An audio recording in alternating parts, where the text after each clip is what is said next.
All right. Here we are then. 1 o'clock. Yeah. Hey. XFM. I'll tell you what you should play. No, I'll tell you what, before you say, Yeah. we're back then. Yeah. We're back in town. Well, that was what I was going to say. You should play Boys Are Back in Town. No, this is Boys Are Back in Town. You should play that then. It's just a sec. Talk then. Someone should talk. It's obviously already a shambles. Can you believe that? I'm amazed that we're back on the air and it's already a shambles. What are you doing? What? What are you talking about? I'm talking. No one was speaking. The record was ending. No one was speaking. It was just. Well, I might shut off. Already, I might shut off. It's like nothing's changed. Boys Are Back in Town on XFM 104.9. We're back then, haven't we, Carl? I'm Ricky Gervais, with me Stephen Merchant and Karl Pilkington. I'm not coming back. I'm definitely not coming back. Oh, care that I'm not coming back. Rick, I seem to remember the end of the last time we were on. What was that, 3 months ago? Yeah, 3 months ago. Carl said he's never going to do the show again. There was nothing that was going to bring him back. Yeah. He didn't enjoy it, wasn't going to do it. All the ruse, right? Really? Yes. I've only been coming back for about 2 months, because he's got our agent now, representing him. I thought he was a fool. Really? Why? Well, what's he done for me?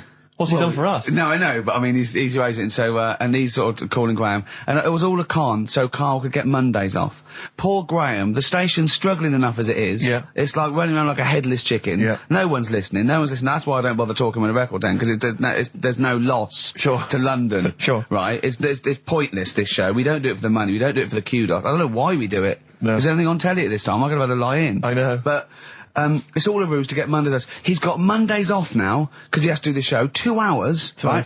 And he's still getting paid. And it's all a con, because he knows that he's holding him over a barrel, and it's like, we've got to keep Carl happy. Right? I had Mondays and Tuesdays off before Duncan got involved. No, but you know what I mean, though? And it's like, poor Graham, who's the MD, in charge of the thing, probably pulling his hair out, worrying about the station, right? It's a sinking ship. And then Karl comes along, well, I'll do it, but I want Mondays off. He's probably sitting home now. His family, he's probably ridiculed by his wife. His kids almost certainly would have lost all respect for him. He's been fooled by Karl Pilkington. He calls his mates and goes, I'm busy, Graham. I don't, I just can't think. It's embarrassing. But do you know what I mean? And you think it's funny, and you think you've got one over him. He's going, Monday's off for 2 hours. Yeah, you do. You think, and now you're embarrassed. We've said it on air. But you're only conning yourself in the long run. Because, do you know what I mean? I hate that sort of, the world owes me a living, what can I get out of the world? What are you going to give back to the world, Carl? What are you doing now then? Are you going to prepare Mondays? What have you prepared for this show now? You've had 3 months to prepare. Yeah. What have you got? What have you got for us? Okay, what's happened in the last 3 months? What? In this place or just my life? Well, what have you got for us? With 3 months, we're cloning about. You get Mondays off, you're getting paid for it, you've got a cushy deal, you're having a laugh, you're taking the piss out of the management, right? So, what have you got for us? Give it to us. I've kind of, updated Rockbusters a bit. Right, brilliant. Yeah. Right, so... And you said don't mess with it. If something's good, don't mess with it. What do you mean it wasn't good? It was never good. It was never good. Of course we had to fix it. It was fun to do. It was a laugh. I mean, I imagine it was much more fun for me than the 450 listeners. You know what I mean? I enjoyed it. I enjoyed squeezing your head and dressing you up. No, but that's just it. When I had a meeting with Graham, right, I said, look, I'm not being funny. I don't want to do it anymore. Yeah. I've had enough of it. Yeah. And he was like, oh, what's up with you? You sounds like you have a right good laugh. I said, yeah, but that's all good acting and stuff. I said, it's hell in there. I said, he's talking about Vietnam. Yeah. I said, having my head squoze, right? What? Squoze is still not a word. We've been away 3 months. It's still not a word. Right? Yeah. I said, he's putting a dustbin lid on my head. Yeah. You told this to the MD. He's hitting me with a tray. Yeah. He's chucking toilet paper at me. Yeah. And he said, yeah, but that's all over 2 years. I said, no, that was the same day. Okay then, what has changed in 3 months? They're listening, they've been listening for 6 minutes now. Come on, give us something. Bit of Nickelback. What's happened in 3 days? Play a record and let him 3 months? What, in my life or in here? Nothing's happened here, nothing's changed here. Right. But, I don't know, do you know last time we were on? Yeah. Right? And, I was telling you about the woman over the road, where I live. The one that walked around naked? There's a woman who walks about the flat naked, this right? is when Carl was watching a woman naked, then she looked at saw him looking. So what he did, this is the genius he did to get out of this, he pulled his pants down so he was naked too. His girlfriend comes in and goes, Karl, what are you doing? He went, I can't tell you now, but don't look out of the window. Yeah, go on, sorry. That woman, she's bought some blinds.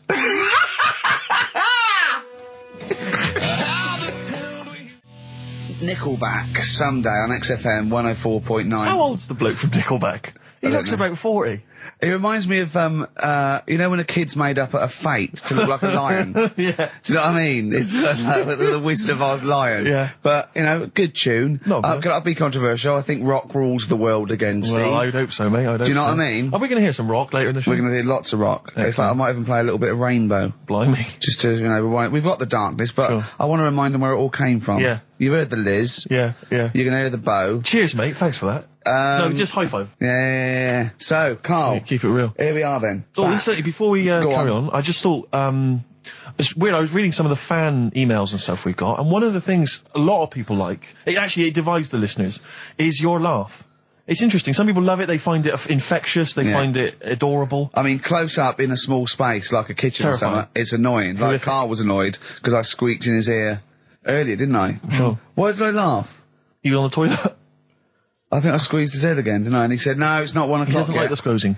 The squozing head. Yeah. But it's the squozing one. The funny thing is, right, we were out a few weeks ago with a mate of mine, right, and he went to squeeze me head, right, give it a squoze. Sure. And I was like, don't do that, you know I don't like it, right? And Ricky said to me, mate, yeah, he doesn't like having his head squoze. As if it's like Marmite. As if some people love it, Yeah. and some people hate it. Sure.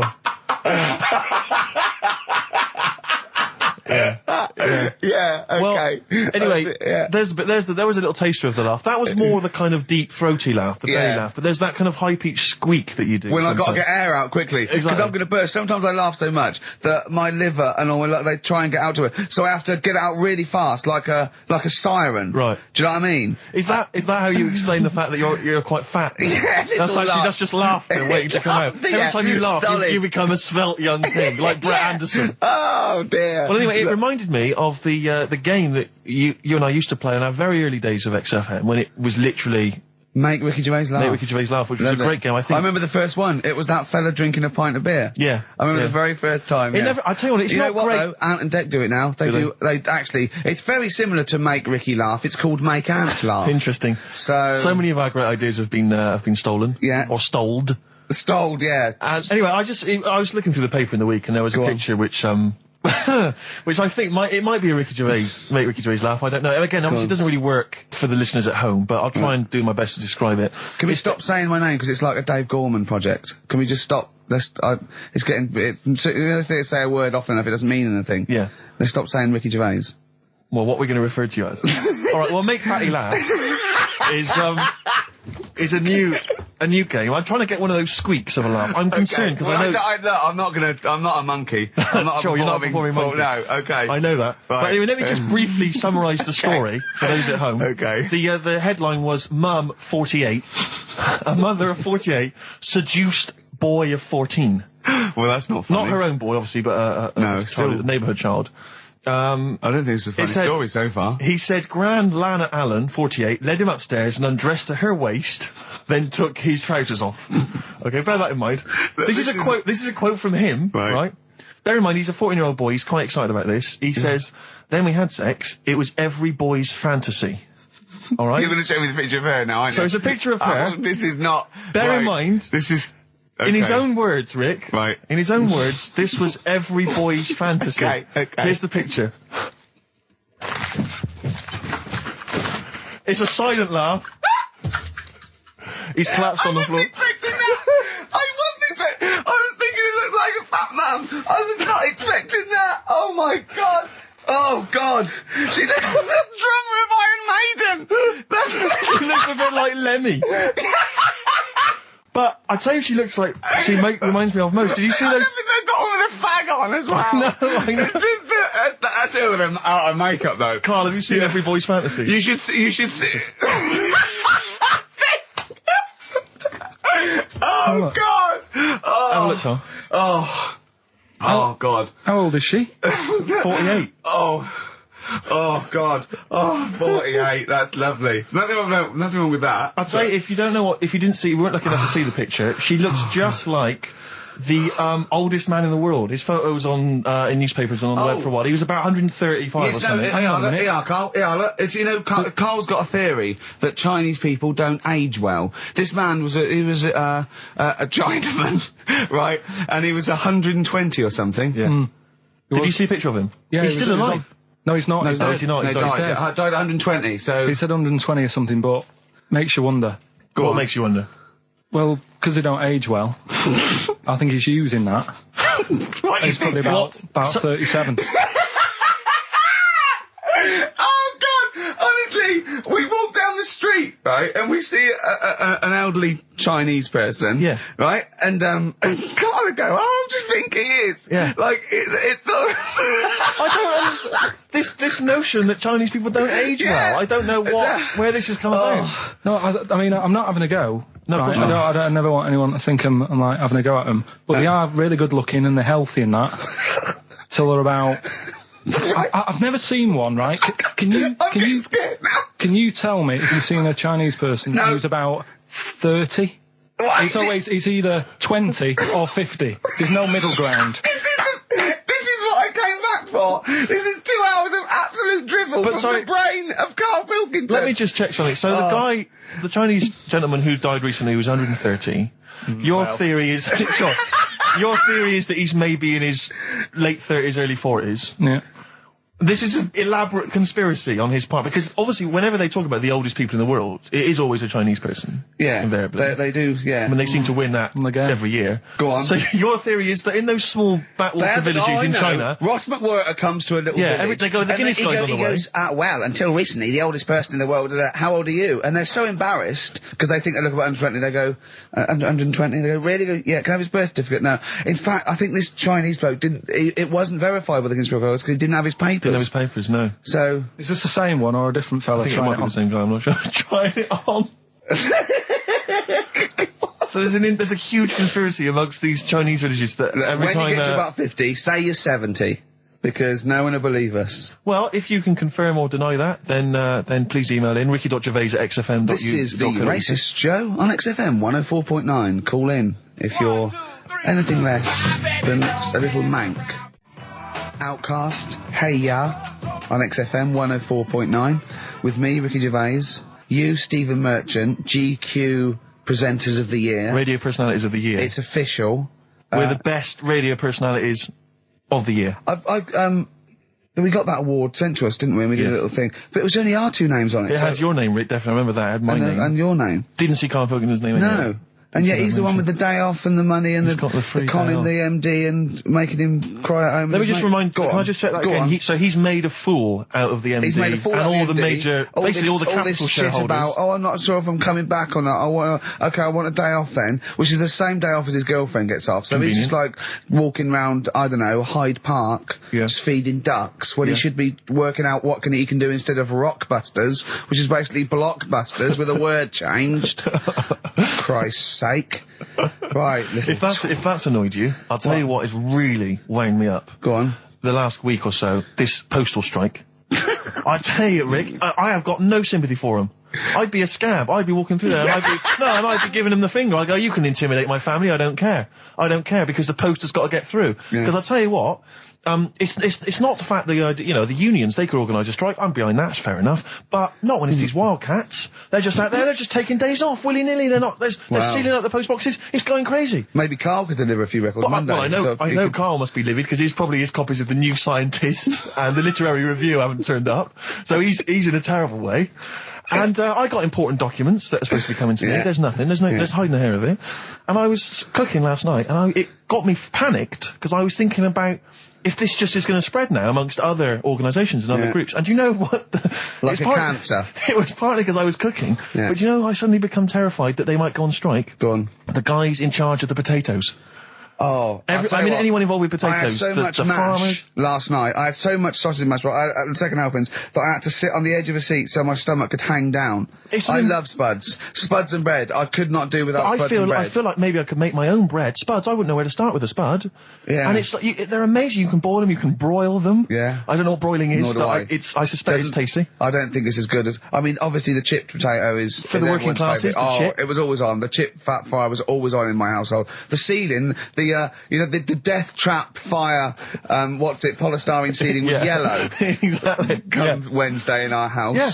And, always had chips. Because all I remember hearing, if I think back to my childhood, all I remember was, gotta stop and get some potatoes, or phone your dad, tell him to get some potatoes. Well, that was your job, wasn't it? Yeah, the potatoes. Yeah. I mean, it does concern me because what did you have to do? Didn't you have to fill a diary out for your teacher? Do you know when you're at school? I don't know if you do the same thing, but you get like a little red book, right? And every night, I think it was a way of the teachers sort of keeping an eye on you. So if you went out robbing, if you wrote it in your diary, they'd go, what you're playing at. Sure. Right? So you'd have to write down what you did every night. Yeah. But I didn't get up to that much at that point. Sure. I used to just go on my errands. Yeah. And it was my job to like... I haven't heard errand since the 70s. Nice to hear that. I went to U-Phase, right, the little local supermarket. Yeah. And I got... what's it called? Euthanasia? What? I did... U-Phase. U-Phase. U-Phase. Yeah. H-U-G-H. U-Phase. Oh, Hugh Phase name. Right. Yeah. And I just had to get like a bag of potatoes. Of course you did, yeah. And a loaf. Staple. So I used to put that in my diary every day, and it got to a point when like even the teachers were like, just make something up. Yeah. Stop putting the same thing in. Start joyriding or something. Live. I remember when Jane was little, she was at school, I think it was about 10 or something, like, do a project over the week, and they were given a big list, a list of 100 animals that they had to tick when they saw one that week. And the teacher knew she cheated because she ticked beaver. So she was trying to win and get it, but she knew, unless it was Susie Dibblethwaite's beaver. I know the school slut. I don't know, maybe. I don't know. But, yeah, so, it feels like the potato people have got me over a barrel. You know, I mean, they could hike the prices up. I still have to buy the potatoes. I got nothing else. I got to have that. You know, you got your fancy pastas for the upper classes, but for the working classes, it's chips or mash, isn't it, really? Yeah, no, I wouldn't worry. I don't think people who do potatoes are going to go on strike. I don't think so. Because we just go and pick them ourselves, don't we? Or grow them ourselves. Sure. What would be the most pointless strike? What would be the strike that we won't sow? Do you know what I mean? I'll tell you one strike that would go so. Those guys who do sketches in Covent Garden. Yeah, take me a picture, or they do a caricature of you. The strike, imagine the strike! You go out and you go, well, I want one with a big nose and a big chin. I want them using caricature of me and my sister. yeah. Oh, dear. But I need a sketch, I need a pencil drawing of Leonardo DiCaprio. Looking like a monkey. I mean, how are we going to get this? This is unbelievable. Yeah, I'll tell you also the strikes that have no effect. What? Those people in nightclub toilets who just, you know, are kind of there. They got the Lynx deodorant sprays. Oh, no, quite controversial at the moment with the Tweedy case. Oh, the Cheryl Tweedy case. Do you know what I mean? Sure, I got some thoughts on that actually. Like what? Well, maybe we play a record. I'll share my thoughts on. Well, coming up, some Steve Merchant thoughts on the Cheryl Tweedy case. XFM 104.9. Some R.E.M. Rick? What's the frequency, Kenneth? What's the frequency, Kenneth? I'm telling you, it's 104.9 XFM.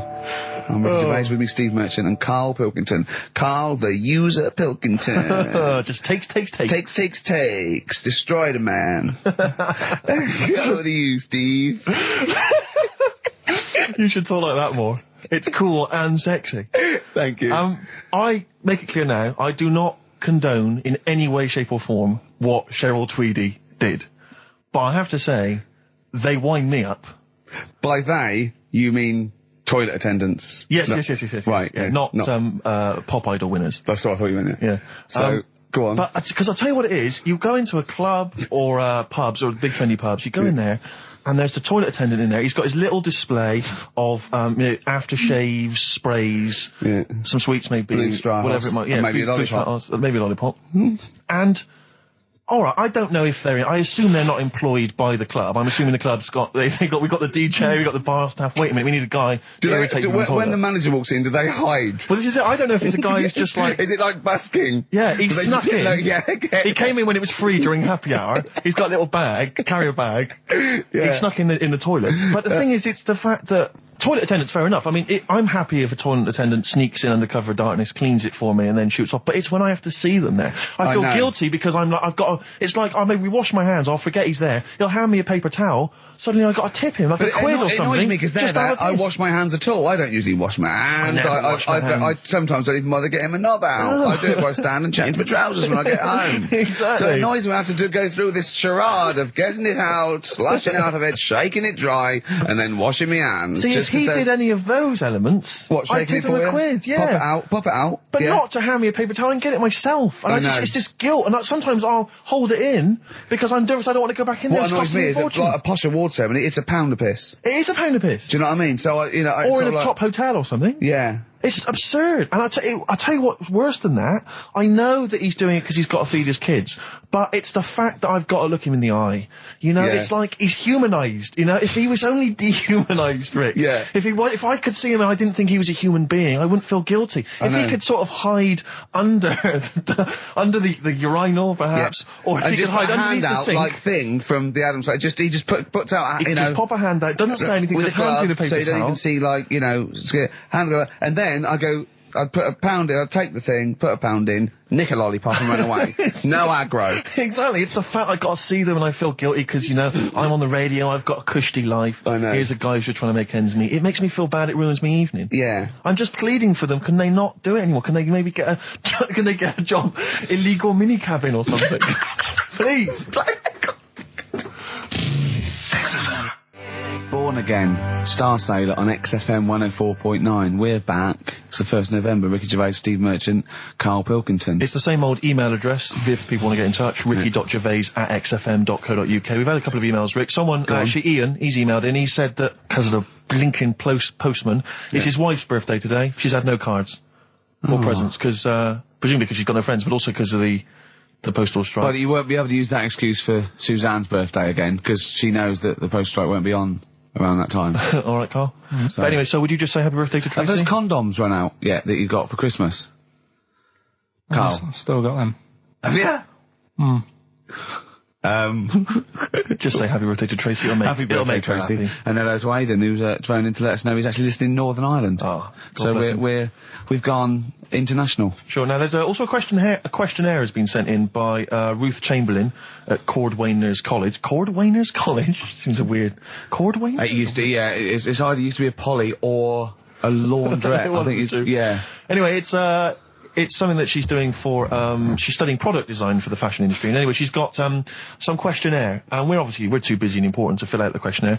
But we thought maybe you could answer it, Carl. Carl, he's yawning, he's looking round. He's only got to do 2 hours and he gets a whole day off and he's getting paid for it. Do something, Carl. Be grateful. You've probably ruined a man's career. He's been ridiculed now for doing this. He's so weak where he should have squozed your head and kicked you out of the building. So, let's have a little bit of effort. You've only got an hour and a quarter to do, then you get 2 days off, alright? Alright. Right, Carl, it's a questionnaire about happiness. Oh, yeah. There's one person... Well, that should answer it right where. The first question, Carl, on a happy scale of 1 to 10, where are you on the happy scale? Is it at this moment or in general? Well, I would say generally. Okay. Yeah, but you don't always have to, like... I mean, I think I'm happy in that, but I don't always show it. You never show it? No, but it doesn't mean I'm not happy in that. Like, I'm alright at the moment. I'd say I'm probably on about an 8. I was probably at about a 9 when I woke up, right? And then, sort of fell out with Suzanne over a haircut. Yeah. Right? She went for a haircut and came back with something that I didn't like. Sorry, what did you say? So when your girlfriend walked to the door, she had her hair done, you said, I don't like it, alright? She could tell by the look on my face. But don't you say, no, I'm happy with it, I just can't tell. I'm loving it. Because then she might have it done again. Oh, Carl, I just cannot get over you. I really can't. No, but you haven't seen it. Right? So then I was fed up, but then I thought... Sorry, what authority have you got to talk about haircuts? Yeah, you had officially from a barber in Manchester above a railway station in a shack, it was £2 a cut, told you had the hair of a Chinaman. Well, you wish you had the hair of a Chinaman now, you got no hair. You're a little bald man with your mouth open, so don't... Is she listening to this, Suzanne? Sitting at home with a woolly hat on? I don't know. But she knows now, doesn't she? What did you say? What words did you do about it, though? I just said you look like someone out of Slade. Interestingly, that's what I look for in a girlfriend. Oh, God. Which one, Slade? That one with the funny hair. Not Dave Hill. Yeah. The one with the crooked fringe and the goofy... She had her teeth done as well, did she? She had 2 front teeth put in. Dumper. So anyway, So prior to that, you're on a 9. Then you saw the haircut, you're on an 8. Yeah. Yeah. And now then, what you on? I'm probably on about a 6 at the moment. Why? What's happened?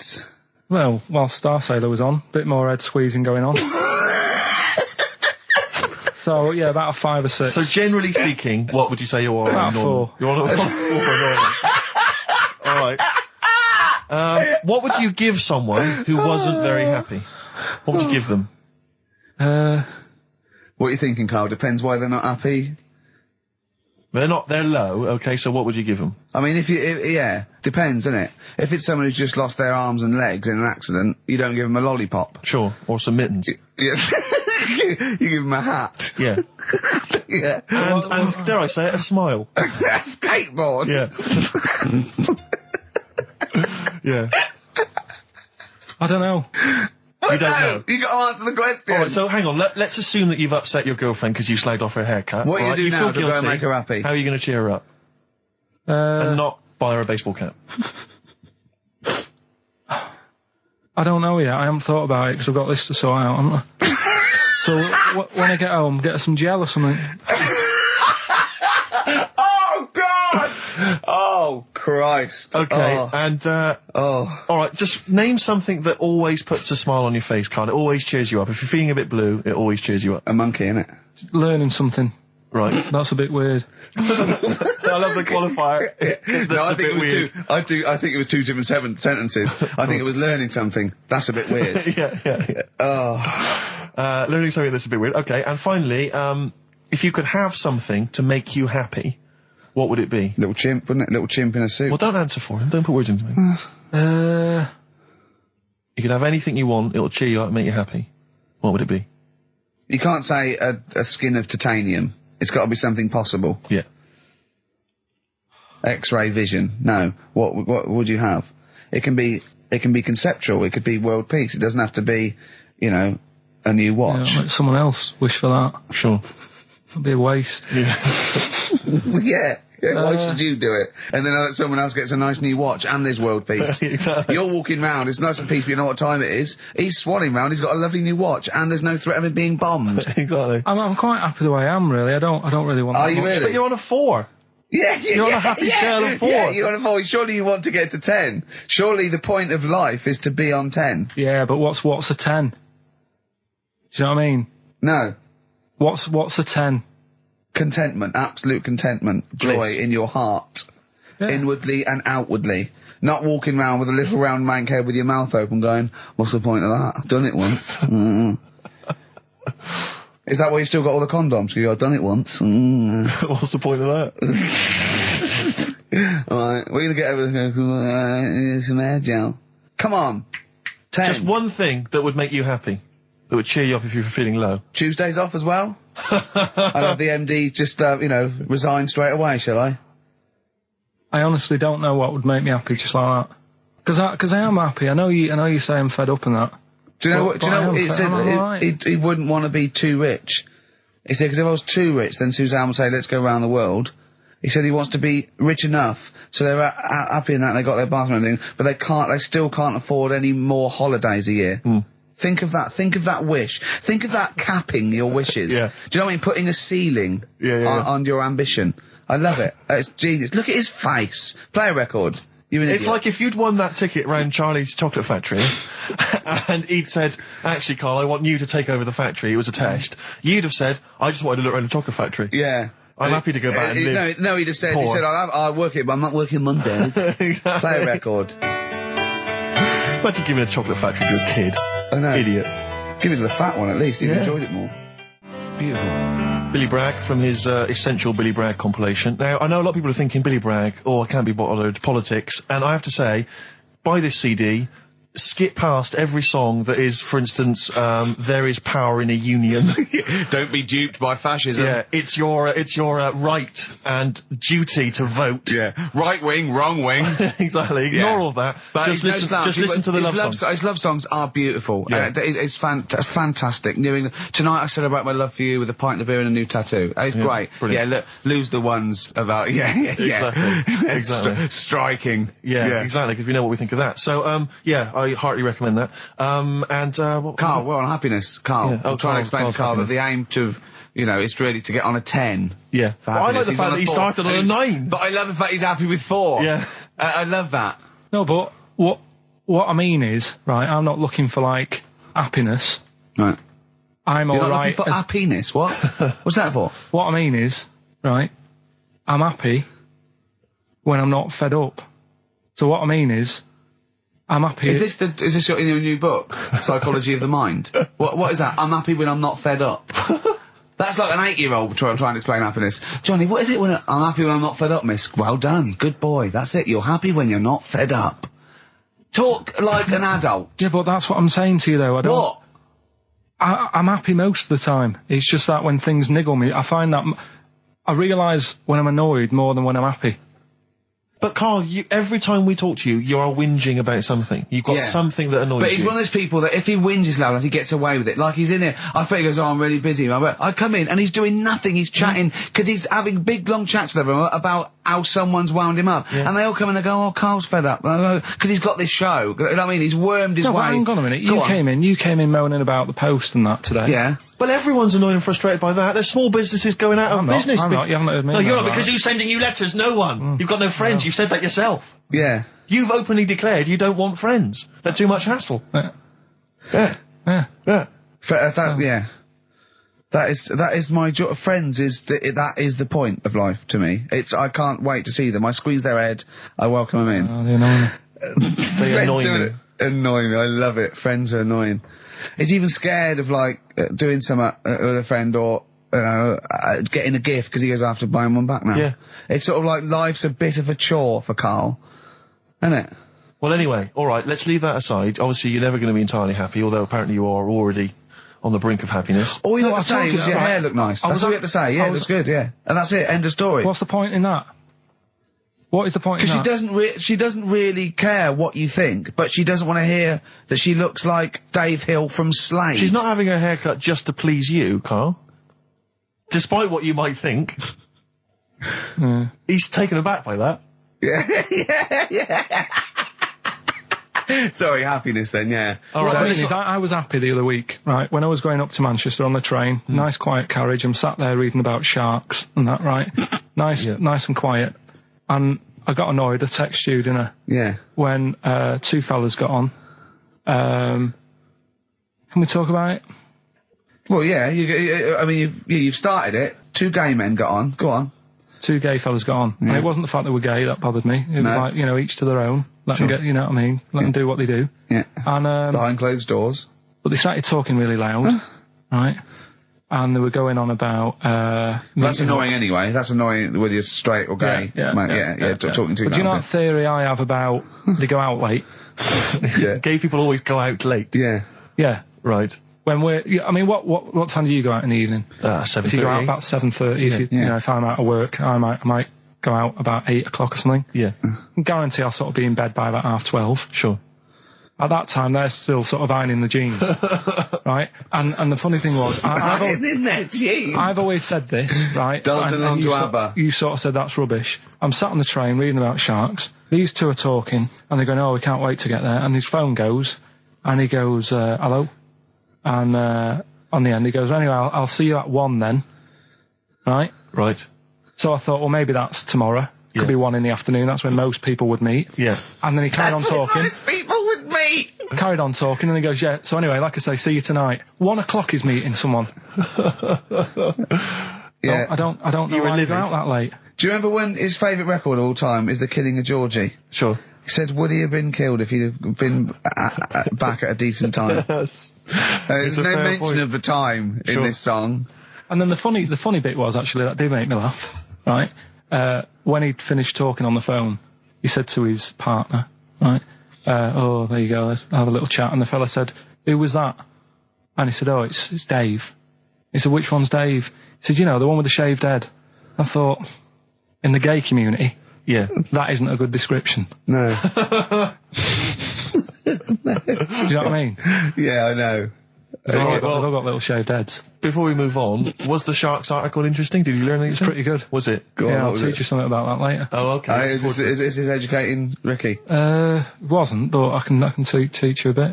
Yeah. Alright. That's good. Play some ads and that. Play some ads and a tune, and then have we got maybe a competition? Yeah. What have we got? We're all looking forward to that. Alright. Fortune Faded, Red Hot Chili Peppers on XFM 104.9. I'm Ricky Gervais, with me Steve Merchant and Karl Pilkington.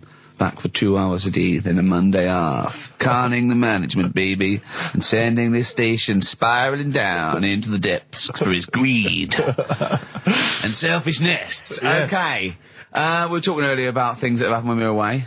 Quite a lot, but there's one thing I heard. It might be a rumour. I hope it's a rumour. I kept it from you, Steve, because I want you to sort of have spirits out, because we've been at it in the office, and we've got to be okay. I'm just going to say it. I think Shed 7 have split up. Sorry, I didn't... Shed 7 have split up. Sorry, I think I got something in my eye. It's just a bit dusty, you know, I think. So, okay, if it's true, it's true. If not, at least we got their music. Their music didn't. The music lives on. So we're going to dedicate this show to Shed 7 and all the bands they influence. So we're just going to play... Just every artist that formed a band after they'd heard Shed 7. Just play them from now on, and obviously all the hits, the Shed 7 hits. When I saw this, I saw it on a website. It said about, is it true Shed 7 has split up? And the next, one of those dorky message boards, someone came on and said, you are joking. Oh dear, what else has happened? I just pray that it is just a rumour. It's just a rumour, yeah. Then get in touch. Just call in if it's true. Well, no, call in yourself. Well, if Shed's listening, yeah, and he's not busy, he's got Mondays off now. Call in and say what was the split all about? Tell you what I read about. Sharks, monkeys, or jellyfish? It's 10 past, isn't it? We haven't done a little bit of knob news. No, right? We haven't done knob news, no. But it's been 3 months. It's been 3 months coming. There's this thing. I don't know the full story. I don't know how it happened, right? But little Russian fella. Yeah. He was sort of having sort of emptying his bladder, right? And somehow electrocuted himself. Right. And sort of did a bit of damage. How did he smashed onto some live wires or something? Something like that. So did anyway, it damage to himself or to an electric fire or something? No, to himself. To himself. Yeah. And so the doctor didn't slip and curling tongs went up his arse when he was pissed, because that's happened a lot. In we've all been there. We've all shoved the old curling tongs up the arse when having a piss. Right.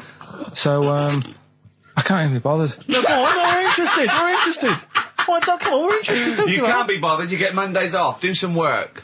Right, so anyway, the doctor says, it's not looking good, we'll have to take that off. What? He's like, Novectomy? Yeah. Really?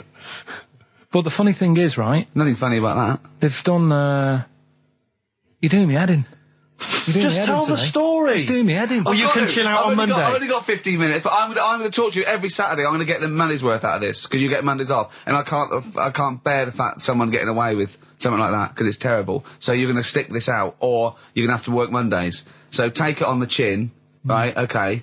Just finish the story. Yes. I command you. Just do it. Anyway, so he said, will you be able to sort me a little knob out? A prosthetic cock? Yeah. But they put him out for the operation. Yeah. He woke up. Yeah. Right, and he's thinking, thank God that's over and done with. Yeah. They've only grown it on his arm. What are you talking about? You twat. Shut the you're an idiot. What do you mean they've grown it on his arm? Apparently, that's the way they do it. Oh, yeah, but to then put it on, that wasn't a mistake. It wasn't doctor going, did it go there? Some bloke I didn't do a degree. Are you a real doctor? Yeah, yeah. No, but why put it there? Because it's got to grow, it's got a graft there, so they can control it. To skin tissue. But on your arm. Well, but they're going to remove it from the arm itself. What do you mean on the back? On your back? Somewhere, well, we can't wear a t-shirt. Yeah, but you could have He's in hospital. But this way he can still have a little tug, can't he? But they'll leave it there for quite a bit. It's not... Do you know what I mean? It's not going to be like, oh, it's just there for a few days. Yeah. It's there for a bit. That's not good, is it? So he's got a cock on his arm? Yeah, what's up with that? What do you mean, what's up with that? Well, I mean, he could say it's a thumb or something, couldn't he? Yeah. But they remove it. Be good for hitching. Down below later. If you had a knob instead of a thumb and you went hitchhiking, just tickle it. They can see it like a mile down the road, couldn't they? Posting. Yeah. If I'd lost my knob, I'd go, oh, I'm not going to have all that stuff. Just whack a pair of tits on me. Do you know what I mean? I think, oh, just forget it. But why not just put it where it should be straight away instead of messing about? Where should it be straight away? You know. On the forehead. Listen, are we doing a competition? Let's play a tune. Come on, Carl, you can't be bothered. Right, okay, we're going to scrap this and you're going to work Mondays again. Since You've Been Gone by Rainbow on XFM 104.9. Well, it's what the Londoners have been waiting for. It's Rockbusters, isn't it, Carl? Well, it's not Rockbusters. It's something we've done. It's a bit like Rockbusters, but it's been tweaked. Brilliant. Right? So remember that it's done with sound effects and that. Oh God! Really? What do you mean? All right, come on. Right, remember this one? We tried it before. Hold on, wait a minute. There'll be headphones on, right? Hold on, wait a minute. And this is one you've done in the past. This is not the competition. This is not the competition, but I said, like, what song is this? Right. Smack my bitch up, yeah. Brilliant. Smack my bitch up. Yeah. Right. So it's kind of that, but rather than just doing songs, it's that film or song sounds good. You know, when you do these things, you can't do them in the week. You've got to do them either Saturdays or Mondays. Yeah, I do, yeah. Well, I'm going to check on that, because that really annoys me. Because it's been done, so it doesn't really, you don't have to worry about it when it gets done, that, do you? Because it's done, so. Well, yeah, but I don't want you taking time out of things you should be doing at work. You're already weaseling way out. XFM's going down the tube, and you're taking the piss left, right and centre. Right, so here's this week's little grab. That film or song sounds good, so what is it? Come here.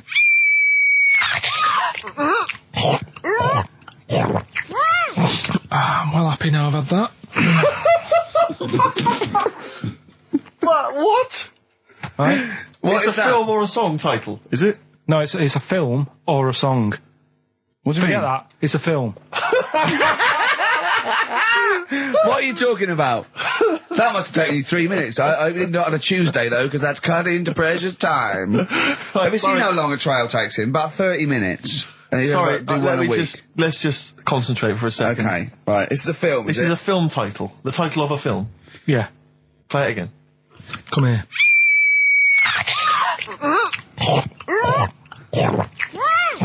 I'm well happy now I've had that. Right? Oh, dearie me. Dearie me. 3 months they've waited for that. 3 months for that. Shite. Do you want to say what the prices are? Oh, I can do. I'll tell you, there's good news and there's bad. I don't know, I think maybe this is what people think of Karl's quizzes. This is the respect they show us. Because you know that the various companies, they'll send you product which you can include in competitions. It's a promotional tool. Yeah. They've sent us, I'm Alan Partridge, Series 2, and Fawlty Towers, the complete series. Brilliant. On VHS. I mean, who's got a video player anymore, Karl? It's for losers and the working classes. Yeah, for up north. They still sell them up north, I think. Thankfully. In market stalls. It's been redeemed.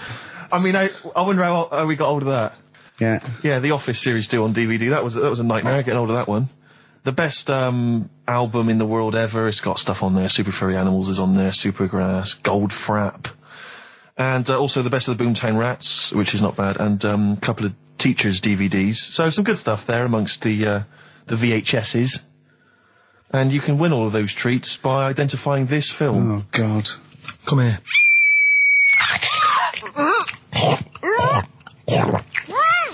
I'm well happy now I've had that. Email only, we don't want to actually speak to you.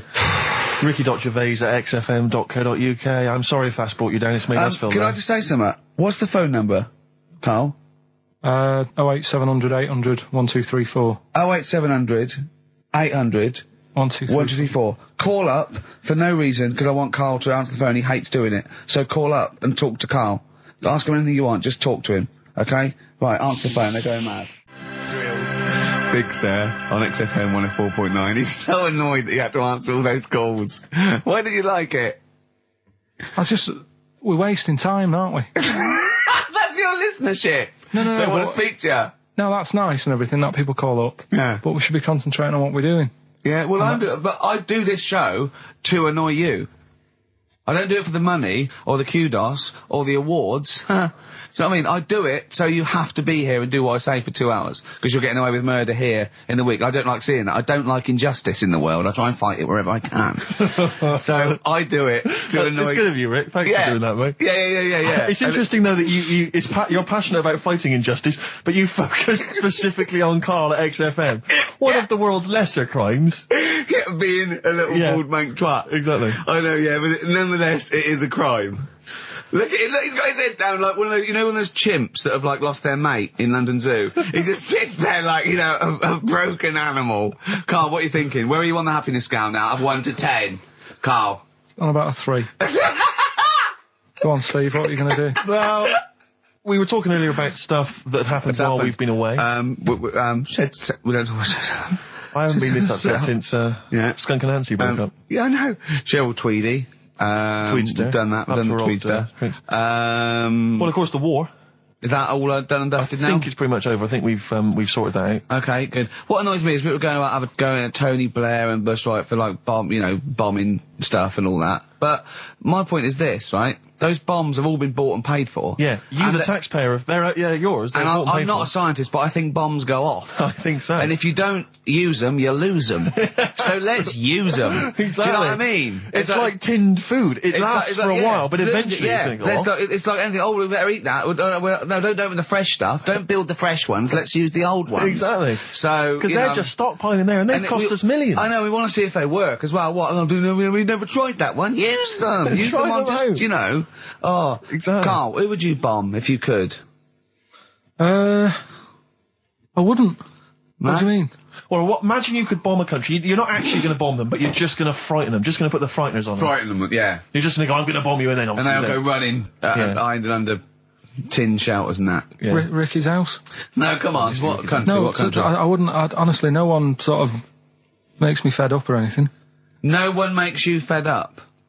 Not enough that I want to bomb a place. You're not actually going to bomb them. I wouldn't get involved. I'd just say, let someone else do it. Sure. What about you, Rick? I've got a list here. You know who I'd threaten? Go on. The Swiss. Oh, they've had it easy. They've always had it easy. They've always chicken there. It's that equivalent of having Mondays off. Exactly. Like, we don't want to fight. Exactly. You can both walk through it. You know what I mean? Yeah. We're a carpet. Exactly. While we're busy sorting out fascism. Yeah. Or Osama bin Laden. They're just chilling out. They're holding ours and Hitler's coat. Exactly. Do you know what I mean? Little weed. We should have both turned on them. Yeah. And I'll tell you who else. This will just frighten them up. Just shake up a bit. Iceland. They've had it easy. Because they have stayed out of everything. They have not been involved in anything, as far as I can tell. But you don't have to bomb them, do you? Eskimos, they've never been involved in anything. I know, but don't bomb them, just pour hot water on their igloos. Exactly. Just send a plane over with warm water. Yeah, with a big flask. Yeah. No, just to shake things up a bit, just to keep them on their toes, that's all it is. Why would you live there? If you could choose, I have no idea. If you're an Eskimo and you're born, little baby, you grow up and you go, what? I'm sorry, I'm eating ice and fish for the rest of my life. Well, fair enough. Having a laugh. Fair enough, like years and years ago. But now, presumably, they're aware of the proper house and the fact you can live in, say, Somerset or the south of France. I know, but it's like, haven't they learned? It's sort of like, they haven't even got, they're not even on as good a thing as the North American Indians. Now they're sort of pissed up. They got smoking fags. They live in lovely little cages. They're all brought to their little village. They're having a whale of a time. They don't have to go hunting anymore. And killing buffalo. And the same with the Eskimos. Let's get them some beer and fags down there. Knock the igloos down. Build them some lovely little semis or like... Or just a little kind of trailer or a caravanette or something like that. It's got to be better. It's got to be preferable. I know. Some of them now have got TVs built in, Rick. I know. And showers. Yeah, they've got cable and stuff, have they? Yeah. Or is there one sort of Icelandic channel? Get satellite or whatever, wouldn't you? Magnus Magnusson. Yeah, exactly. Probably doing... There's loads of Mastermind reruns. Yeah. And Pingu. Just on a loop. That's porn over there, Yeah, though. exactly. Oh, brilliant. No, that's like a hardcore documentary. This is Racist FM 104.9. Yeah. So, who would you like to see bombed? Or not bombed, not bombed, but just put the frighteners on them. Yeah, email Ricky Gervais, anyone, any nation or anything. Karl, thoughts? Play a song? You're not working for your money. You're not having Monday off. We've got to do something Monday. Let's plan something Monday, just to get him in here. You've got 2 hours for 8 hours off. You don't do an 8-hour day anyway. Rick, how much is he getting paid? He's getting money for this. I think his wages went up last time. So he's getting paid to be here, extracurricular, extra work, right? So it's moonlighting, and they're giving him a day off. Yeah. And he's contributing nothing. Nothing. Huh? What, Karl? Did you say something, mate? Huh? What's going on? What? Going on with yourself? Well, say something back and earn your money. Well, let's just play a song. We've done a bit of stuff there. You idiot. Don't say we, mate. I've not heard anything from you. We've heard your contribution. It's a classic, If I Can't Change Your Mind from Sugar on XFM 104.9, Ricky Gervais, Steve Merchant. Old Mouldy, up to his old tricks. That's right. In the Shugs. Should we just... Yeah. Should we just hear Karl's Name Karl, That film Come again? on, Karl. Come on, hurry up. Do work, you got half hour, then you get Monday off. Come here.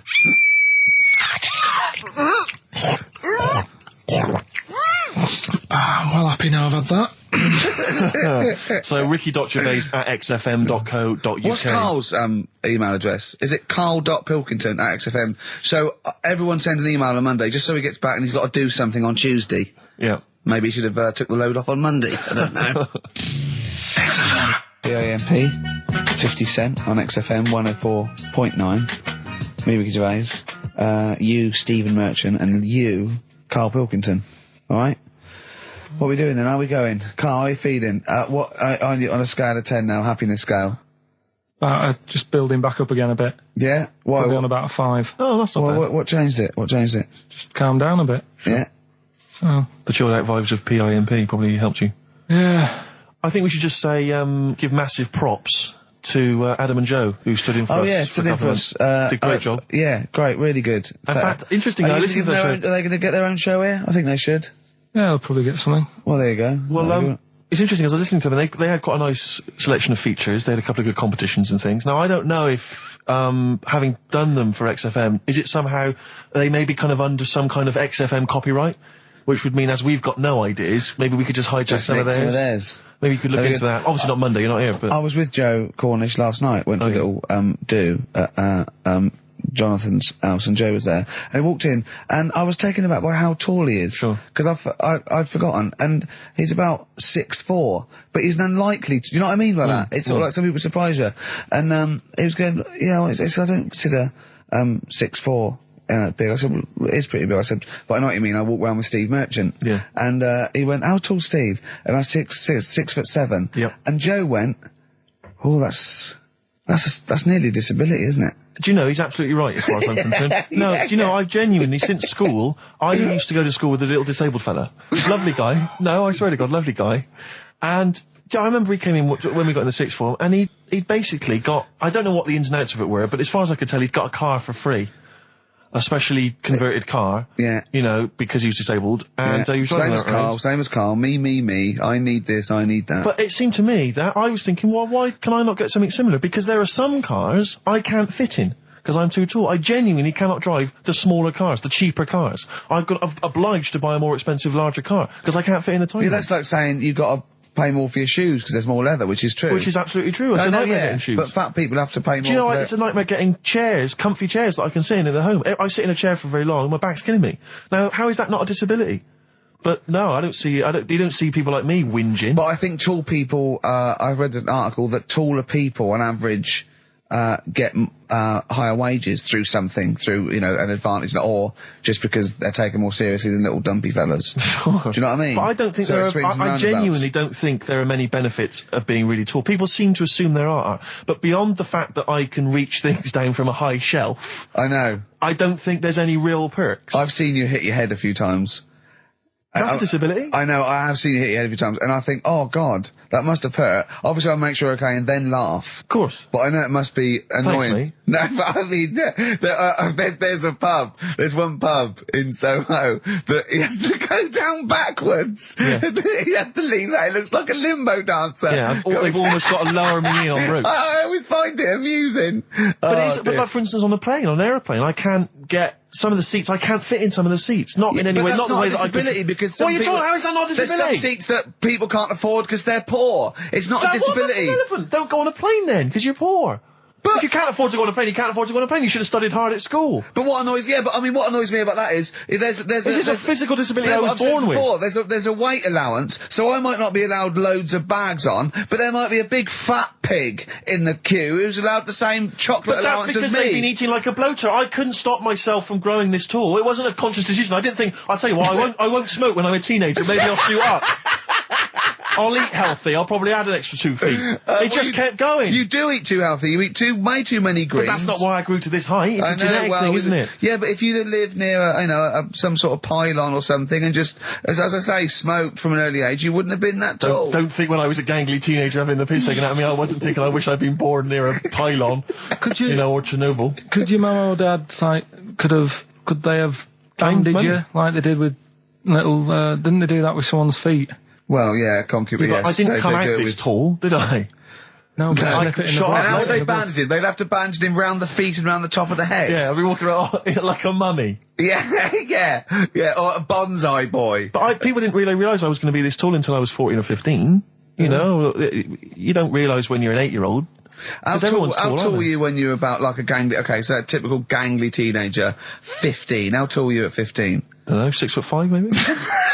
And I bet you were like a beanpole, weren't you? Well, of course. Yeah. And what sort of glasses did you have? Cool. No, what did you have? I don't know, a monocle. No, I can't remember. Did you wear a bow tie once? I wore a bow tie? I thought I was trying to preempt the styles that might be coming round. I think I've been watching a lot of George Formby films. And I thought it can only be a matter of time before the bow tie comes in. I thought it might be quite kind of urbane and debonair. Yeah. So what that was Robin Day at the height of his fame? I think he might around this time, yeah. Yeah, I wanted to go for that dandy look. I thought that's what the girls are going for. I know, yeah. The dandy. Oh dear. So I still want to see you with a pipe and trilby. Yeah. I just think you'd look great walking on the street. Yeah. Oh, but I genuinely, I really, it does frustrate me that I don't get any allowances for being very tall. It doesn't count as a disability. Well, it does count. No, it doesn't. It's not a disability being 6'7". But how can you explain, for instance, travelling on a bus or a coach? There's some seats I can't sit in. The only disadvantage is, people look, I've seen people stare at you, but they stare at me because I've been on the telly. What's that a disability? Are that people being recognised? Yes, but you could avoid that by not being on the telly. It's your choice. This is my point. It's your choice. Yeah, it's the same as the big fat people. It's their choice. It's a different sort of stare, isn't it? I've been there. Yeah. When, the sort of stare that you get and the sort of stare. Well, obviously sorry, Steve, but I'm gonna, follow up this inquiry. What do you mean, Carl? No, I'm just saying it's more of a stare of fear than, like with you, they go, oh, it's him. Yeah, go on. Whereas with you, it's more like, jeez. Do you know what frustrates me? What? I thought he did deserve having a Monday off. I've changed my tune. Yeah.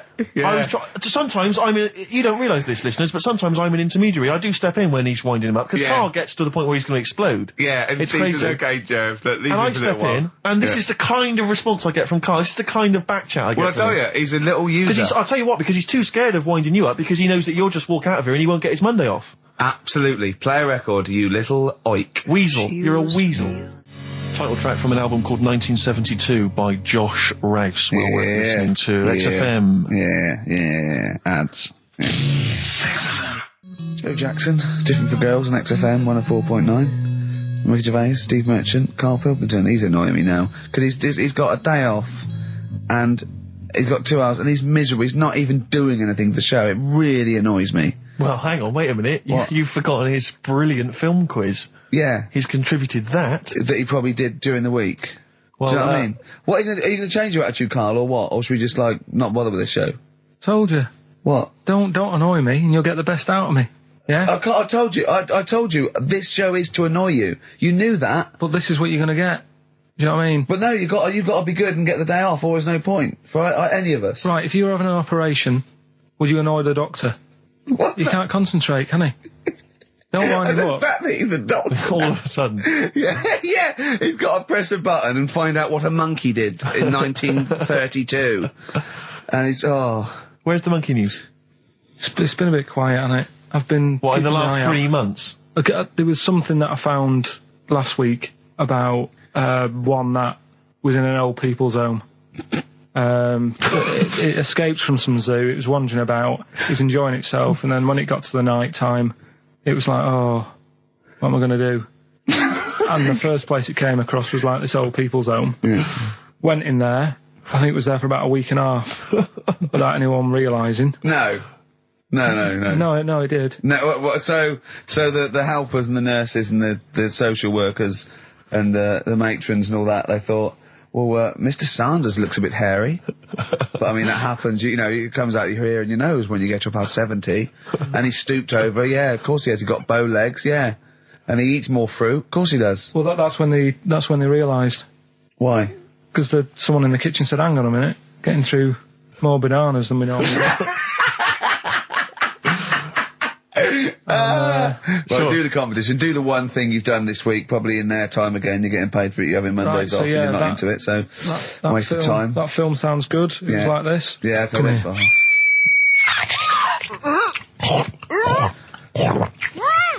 I'm well happy now I've had that. Oh, yeah. Right. So that's a bit of a cryptic clue. Yeah. Someone eating this woman. Yeah. And he's happy that he had that. Yeah, go on, yeah. That was Gladiator. Yeah. So, who wins a couple of people sent in Hannibal, which would still work. Yeah. And someone else sent in Maneater, which I suppose works. Although he did put the thing in about, I'm well happy. Glad. Yeah, I know. I know, it's not worth the, I don't know, undercrud he gets for this and a day off, no. Well, Eva, who got the answer right, well done to her, I'm going to give her the prizes. She said that she'd heard this before on Christine O'Connell's show. This is really annoying. Right, that's it. You're going to do something, or we're going to stop this and you have to work Mondays again. Because you are taking the piss out of me, you're taking the piss out of Graham, and you're taking the piss out of London. I'll see you next week, and you can change your attitude. Limp Bizkit, we may be back next week. It depends how Carl gets on. Maybe he bucks up his attitude. Thanks for listening. You have a good Christmas? Yeah, you? Yep. Carl? Yeah, it's alright. Lovely. Okay, let's crack on. Good. I went on holiday after Christmas, yeah. And so did our mutual friend, Phil Bowker. Yeah, good man. He was in Lanzarote and he told me one of the funny... I don't know if I can tell this on the radio. I'll have to say the C word. I'll just go... It's in a sentence, so I just go, you, see, when it comes, and you'll know that he's saying the terrible word. Just, you know, didn't want to ruin the anecdote. Anyway, they're walking along one evening in Lanzarote, and there's lots of Brits there, apparently, and Phil overhears a sort of married couple arguing. They're having to go home a bit early, and she's saying to him, she went, for Christ's sake, every time we come out drinking, you always shit yourself. Right? Wow. Always, not once. So he's going, I've told you, he said, it's not the drink, it's the weather. She went, the weather. You'll be blaming the food next, you see. I don't think they should have got married. Wow. Or when did you think the shooting itself started? Must have been after the marriage, because if they, you know, you're courting, and you go, went out with Derek again, did you last night? Yeah, how was it? The evening was lovely, the meal was nice, but he shot himself. Again. That's 5 dates, 5 different heaps of shit. But I think I can change him. I think I can change him, yeah. It must have happened after the marrying. Or he just might have think, oh God, or he's got to that age where I think, look, I'll just empty it when I get home. Yeah. I'm not going to keep going up and going to the toilet, you know. It's the ice that does it. Yeah, Carl is right, I think. It is the ice. What do you mean? People forget, you know, they say, don't drink the water when you're on holiday, and they don't. They drink, you know, they buy Evian and stuff. Oh, I see. They forget about the ice. The ice cubes, you're right, in a bar. Made from tap water. And that can do it, can it? Yeah. But she said every time you're drinking, didn't she? I assume that she wasn't drinking ice then. Yeah. I mean, why is it just happened to him? Let's be honest, everyone that goes on holiday doesn't end up crapping themselves. Yeah, they usually make it to a toilet. He does it every time he drinks, doesn't he? Yeah, well, apparently. Just don't let him carry the baguettes. He's good, isn't he? Oh, Carl comes out with something. He does now and again, High doesn't five, he? Carl. That was sweet, man. Yeah, nice one. Yeah, respect you. Ladies and gentlemen, will you please welcome to the stage, The Scaffold. Oh, The Scaffold. Do you remember The Scaffold, Carl? You picked the lead singer looks a bit like him. But you know whose brother that is in The Scaffold, don't you? Mike McGear. Do you know whose brother that is? What? Do you remember The Scaffold? They did, Yeah, we'll drink a drink to Lily the Pink, the Pink, the Pink, the Roses advert. Yeah, thank you very much for the entry. Yeah. Do you know whose brother that is? Whose brother? The lead singer? No, the Mike McGear in it. Sort of one of the main men in it. He's one of the songwriters in The Scaffold. Paul McCartney. Is he? Yeah. I didn't realise that. Yeah, that's Paul McCartney's brother. Think of that when they go home for Christmas. So I think Lily the Pink was what, about 1970? Yeah. It was number 1, wasn't it? Christmas number 1? Yeah, big number 1, yeah. I don't know if it was Christmas number 1. Two Little Boys was 1969, last... No, it definitely was number 1. Yeah, Scaffold. but I don't know if it was Scaffold. Christmas number 1. It was, because I remember I did it in Really? Yeah. Yeah. Wow. So they go home at Christmas and Mrs. McCartney goes, all right, boys, how are you, Paul? How are you doing? I'm just starting a new band called Wings. Yeah, oh, yeah, so this is Linda. All right, sit down. Mike, what are you doing? Just had number 1. Brilliant, round of applause. How many number 1s do you have, Paul? 19. Still. We know what we like, don't we? We'll drink the human race. Paul goes, wow, if you want to. The long and winding... Boring. We'll drink. Linda, do you want to be in the Scaffold? We're probably going to go on tour and stuff. I know you love it. Well, I quite like it. Yeah, we'll drink. You're not going to be in Wings if you're going to play with him. Well, I got, make a tricky decision. I mean, that's a great song. Everyone's loving it. It's Christmas number 1. What are you doing eating his bacon? Well, I love it. You don't eat bacon? Yeah, but I love the music. He's a great guy. Stop it. What are you doing? Well, I just, I love the music. We'll drink. No, you don't. Yesterday... all my troubles seem so... Thank you very much for that. Aintree Iron. Imagine that, because imagine that everyone going, well, you've had 19 number 1s.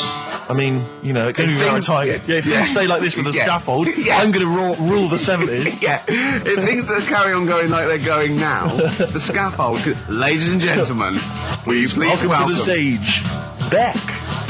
Oh, nice one. That was the Christmas song. Remember them dissing all over the place as usual? Absolutely. Dissing all his mum and everyone. Yeah, it's a little bit of cussing in there, which they bleeped out, thankfully. Carl's in a bad mood already. He's been in about 3 minutes and he's in a bad mood, getting stressed. If you can't hack it, leave. What's the matter with you? No, I'm just saying. I was meant to enjoy last Saturday off and I didn't. Why not? Why is that our fault? Because you weren't here? Just because... I don't know, but... Are you not in the Christmas spirit? Why didn't you enjoy last Saturday? What did you do? I went all the way back up north again, right? Because it was Suzanne's dad's birthday, right? I was busy last week, didn't have time to get him a present or anything. Didn't have time to get him. So I got to Euston Station, bought a card for him, which was a Christmas card, so he wasn't happy because he was saying it's my birthday, and I said, well, I won't be seeing you again. So I've got a joint card, and then we went out... Did you get him a present? Well, no, because we went out on Saturday night for something to eat at this pub that he likes. It was a nice steak and onion rings, right? Lovely. So he should have been happy anyway. Yeah. But... What, you paid for it? No. But you should have been happy anyway. Suzanne paid for that because it is her dad, right, not mine. So I said, all right, what can I do? I said to her. So she said, just buy a few drinks or something. Anyway, I didn't get around to getting drinks. I can't believe it. Can't believe it. Around to getting the drinks. Right, so I said, right, I'll pay for the cab. Right. Oh, what a lovely Christmas gift that is. Yeah, £2.50. I paid, it was like £3 there, £3 back. So £6 you spent on him? Well, no, I spent more. See, that's what he said. You get the Bolton and back, can't you, for that? He said, oh, you spent on me £6 for my birthday. I said, no, I haven't, because I gave the taxi driver a tip. I'm a little bit worried about his attitude as well. Because even if, I mean, that is a stingy present, but you don't say...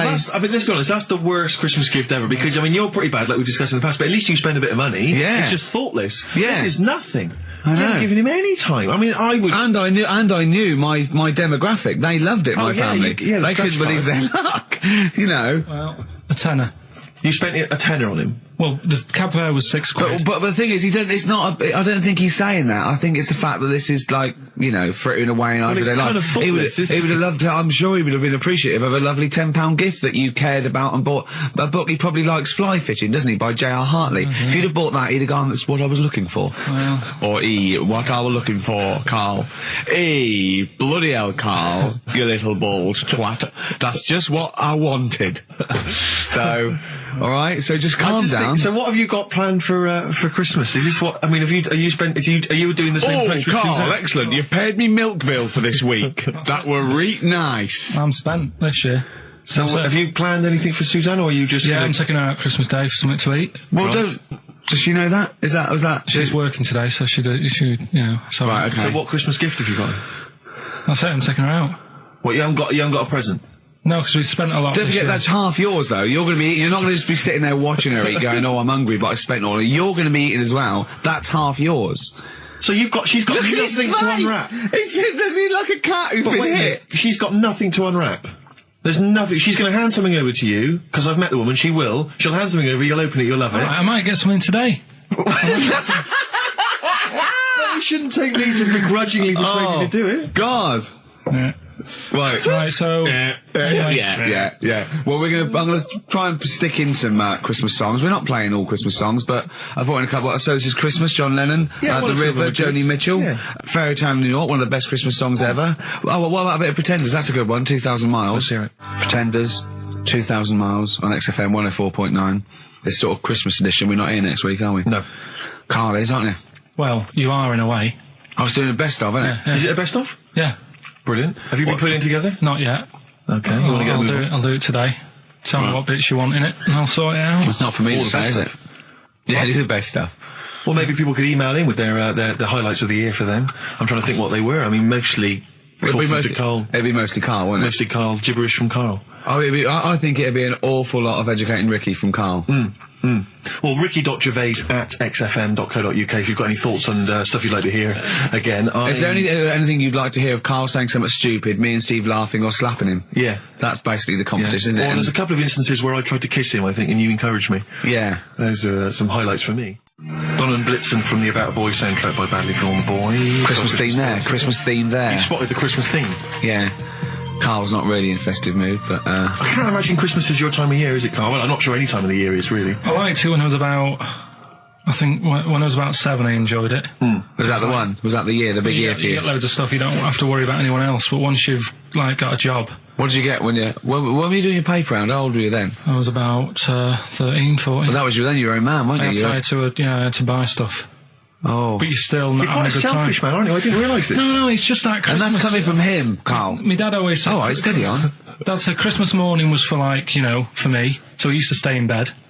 So he never... That's brilliant. That's a great thing to say, isn't it? Yeah. Christmas morning's for you. Run wild, do what you want. Just don't bother me. I'm going to Honolulu for 2 weeks. That's great. Dad, it's Christmas. Do I have to do anything? No. So my mum used to get up, because she used to like to see my face light up, when I opened the presents. And then, to give fireworks. And then, then I'd have to go to my bedroom from about 6 o'clock onwards, because, my mum and dad were into having big Christmas parties, and I wasn't, old enough to go. Right. So they'd say, right, you've had your fun there, you go up to your bedroom, stay in there. Really? Yeah, I remember one year, right, I got a train set, that's what I wanted. Yeah. Right? It's brilliant. Playing with it all day. I thought, I don't mind about the party, I'm happy staying up here, playing with this. Brother comes in. He's had a few, right? He's going, give us a go on your train. How old is he? He's a bit older than me, so he might have been let's see. Well, let him be 18. Probably about 18, 19, and something like that. I had a train set, so, I don't know, about... 14. Something like that, right? So I'm playing on that, loving it and stuff, and then he comes in and goes, give us a go. He turns the transformer up to, 14. He went really fast for about 5 seconds, broke it, and then he went back downstairs. Wow. So Christmas, I hadn't even got to Sounds Christmas like the Conservative government with British Rail. Satire, though. Rick, I just thought that there's satire. If there's any satirical shows listening or magazines... It doesn't work in any way, because there's the analogy falls down apart from there being a train. Think it through, though. British Rail was trains. Yeah. And the government broke the trains in many ways. They didn't break them, not officially breaking them, but they kind of... it does work. It's perfect. Oh, I'm very pleased with that. And I can't... And no one's asked him to be on Have I Got News For You. It's weird, isn't it? Because it's strange, that. When you've got a satirical mind that's as quick as that. Yeah. All right. And he's broke your little train set. So what did you do? I just watched telly and had some sausages. I bet you were happy with that though, weren't you? It's a bit annoying though, isn't it, when your main present of the year has been broke. And did it ever get it fixed? No, that was it. Put away. I'm intrigued why your parents wouldn't let you come and join in the festive fun. Was it really debauched down there? Was it eggnog everywhere? Well, no, but I mean, that's fair enough. 6 is a little bit early, but I just think, if you're a kid, he had his fun, put him to bed at 8 maybe. And you think so on Christmas Day? I thought that was a day for family. Well, not if there's a party going on. Well, don't have the party on to Christmas Day. Well, that's another option. Yeah. Your parents are weird, aren't they? A strange breed. Well, I think that was the year, right? You're talking about buying presents and stuff. I think I did treat my mum to that. I didn't buy my dad anything. I think that was when I got a bit older, I used to get my dad something because he wasn't that bothered anyway. No. So, got me mum, there was a cheap shop, right? Of course. Thank God for that. Called Snips, right? So I went in there and I thought, let's see what I can get her. And remember Victoria Plum? I don't think so. Well, it's like a fairy character. Right. Right? I mean, Mum's into gnomes and stuff, right? So I thought, right... She must be pleased with you, then. Victoria Plum. I was thinking, is that one of the neighbours? Is it like a brandy liqueur? Do you remember Victoria Plum? Victoria Plum. Victoria Plum, yeah, it's like a little fictional sort of character, right? Okay. So I saw it, I thought, yeah, she'll love that, right? So I did my paper round, saved up for 2 weeks, right? Oh. Got that sorted, went to Snips, bought the Victoria Plum. Next day, I'm in town with her, right? So I think, I know what I'll do. I said, come in here a minute, right? So we go in, and we're looking around, and I tested her, right? I went, look at that there, that's alright, isn't it? And she goes, oh, it's bloody awful. Oh, Karl. Oh, Karl, oh, God. So then, Christmas Day comes, I said, don't bother opening it. She said, no, why? I said, oh, no, why did you still give it to her? So, well, it was too late, I'd already bought it. Oh, Karl. So she opened it, and I was like, and she said, oh, that's nice. I said, why are you saying that? I said, the other day, you said it was bloody awful. She said, oh, no, I thought you were pointing at something else. Brilliant. Oh, no. So that's why I don't get anyone anything anymore. Oh, God. Play record. Oh, God. Oh. That's good, isn't it? Not bad. Gold Rush. Let you down. I'm actually quite affected by Karl's Victoria Plum scenario. Just the fact that, like, that eagerness, he wants to make sure it's a great present. He's saved up his paper round. He thinks it's like a gnome, but modern. I'm worried that you're using it as an excuse now, and that's why you're not buying anyone any gifts, because you had your fingers burned once. I mean, you were 6, 7 years old. To be fair. No, you weren't. You were about 13, weren't you, if you're doing your paper round? Yeah, it must have been, 11 or 12 then. All right. Yeah, so I'd saved up. Oh, no, I'm not using it as a thing. It's just that... What did you get your mum this year? I've sent them some money so they can get a passport. So they can get a passport? Where are they? Immigrants? Are they trapped somewhere? Well, they're in a holding bay somewhere in Dover. Yeah, I got a friend who's a truck driver who's going to sneak them across. What do you mean? So they can buy a passport. What do they do? Sell it when they're a bit down in their luck? No, they haven't got that much money, right? They've never been abroad, and the mate said they might take them next year, and they said, oh, we haven't got a passport, so You've got to buy a passport, have you? Isn't that your God-given right as an Englishman? No, you've got to pay for them. They're 30 quid each, so you better had to, otherwise they're conning me. Right. So you sent them 60 quid? You don't get born with a passport, of course you sent them 60 quid in an envelope, have you? Well, check. Right. I love that.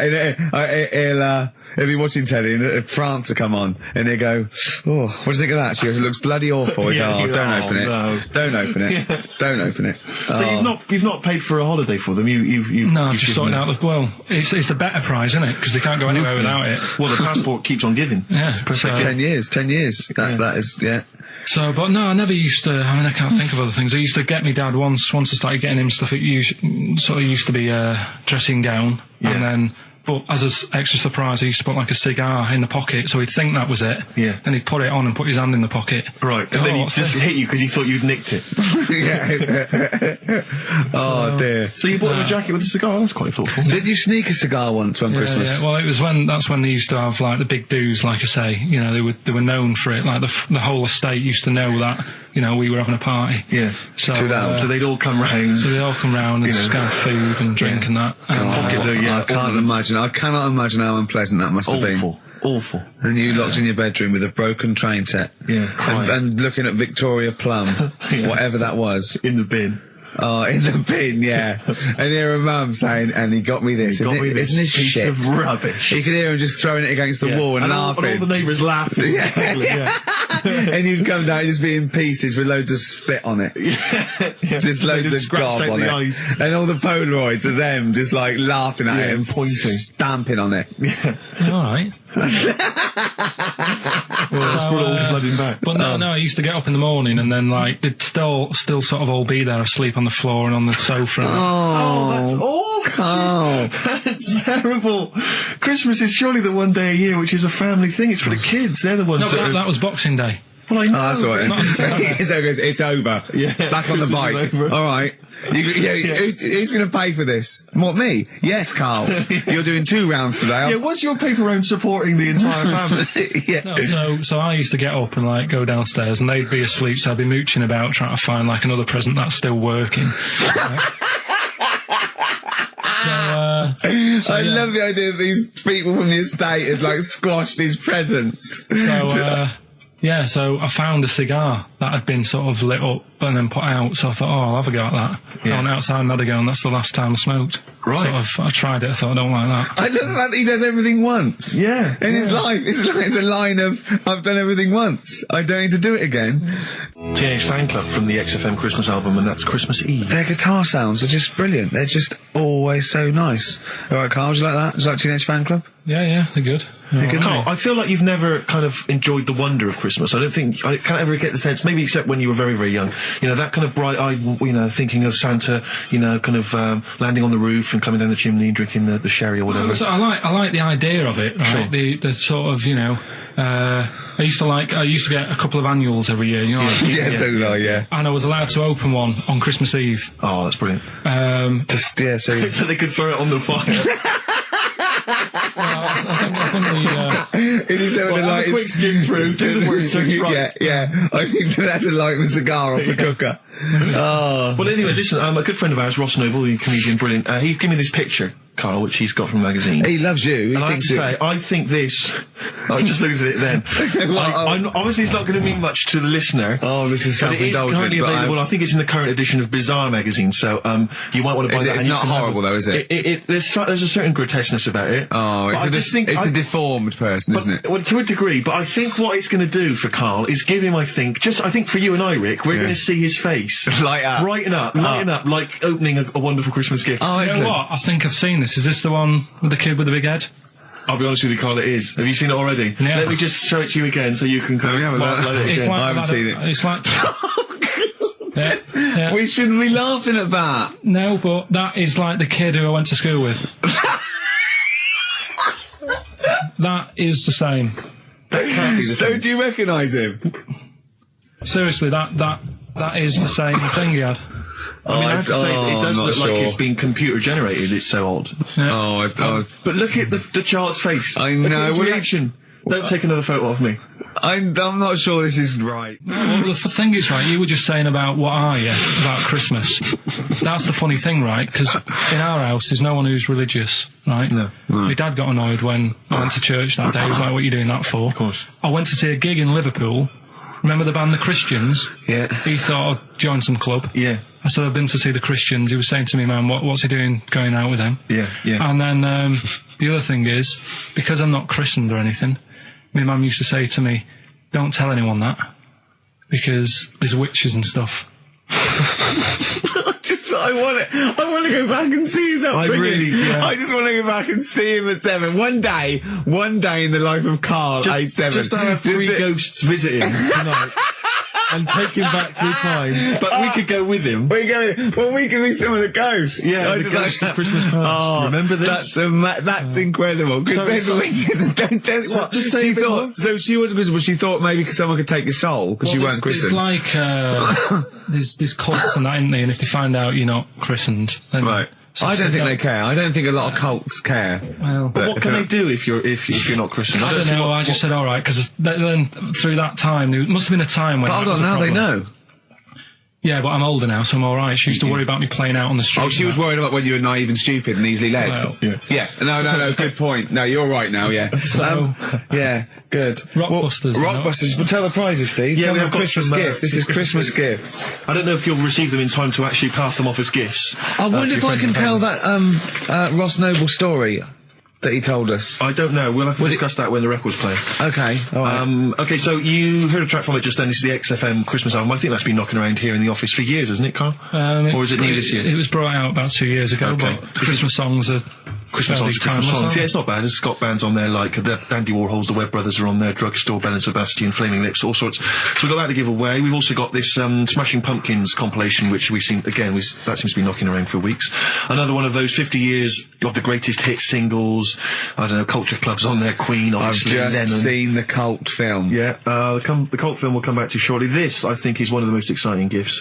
If you have a video player and you want to get trimmed, then surely Big Brother 3 champion Kate Lawler and her cardio combat video, in which I think she uses kind of, I don't know, military kickboxing training to get you trim and taut and looking as good as her.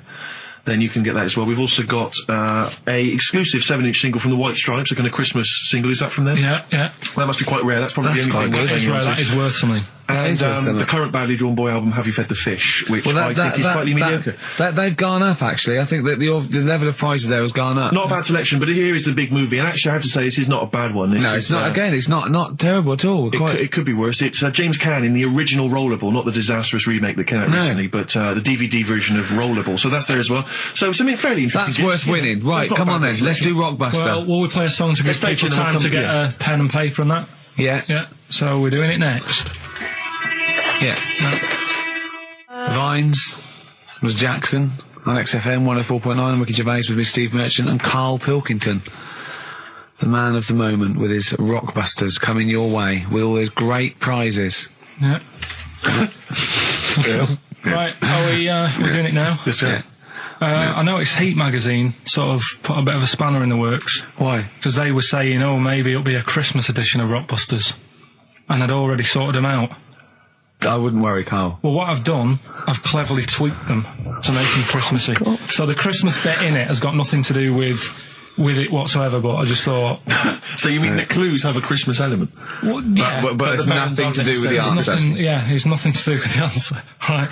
So why don't you just ask the normal ones and I'll ring a bell. I'll shake some bells. Well, it's the equivalent of that, but in sort of speach. Right. Brilliant. So the first one...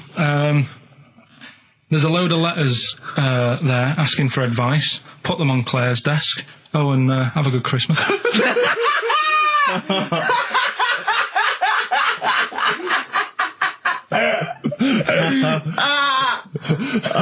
Give it to us again. Oh, God. Right, so there's a load of letters asking for advice.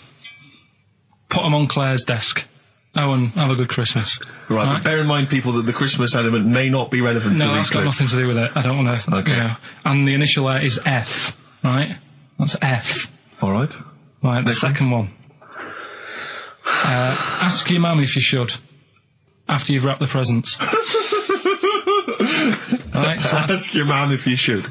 Ask your mum if you should, after you've wrapped the presents. That's S. S. All right. Okay. And the last one, a couple of people were arguing in the supermarket at the fruit and veg counter, but it's busy in there because it's Christmas. That's probably what brought it on. So that's B. Right? B. Oh, God. So they're the three. Will I just recap? Yes, please. Yeah. I have no idea. So I don't know what to start thinking. Right, there's a load of letters there asking for advice. Put them on Claire's desk. Have a good Christmas. Have a good Christmas. Second one, ask your mum if you should. After you're at the prison. S. And the last one, a couple of people were arguing in the supermarket at the fruit and veg counter. But it's busy in there because it's Christmas. Busy because it's Christmas. That's a B. So they're the three things. It's email only, this one. Please remember that. ricky.gervais@xfm.co.uk. ricky.gervais@xfm.co.uk. Yeah. Brilliant. Carl looks happy with them. He looks really happy with them. Rightly so. They're cracking. They're good. Yeah, they're good, pleased with those. All right. Is there going to be more Rockbusters in the new year? We're not sure. I'm still thinking about new ideas that we can do. Okay. Are we starting Ridiculous today? Have you done Couldn't be bothered. Couldn't be hard. Look forward to Ridiculous. He's worried about... He nearly said asked and he just stopped. Because he's worried, because he's the producer. Yeah, well, I've got to set a standard. Oh, dear. Carl, you have, mate. You have.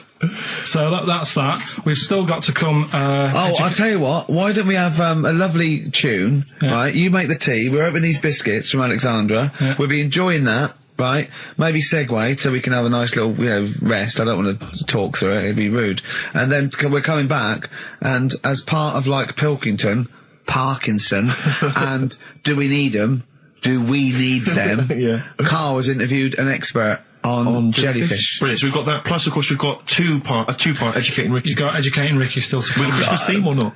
And we've still got things like the Pogues, John Lennon, Joni Mitchell, just David Bowie. Are you suggesting there's going to be some great music and some fun chat? Some fun chat. Lovely. Let's do a classic. Let's do a big stomp in one of the best Christmas songs of all time, shall we? What are you thinking? Fairy Tale in New York. Excellent.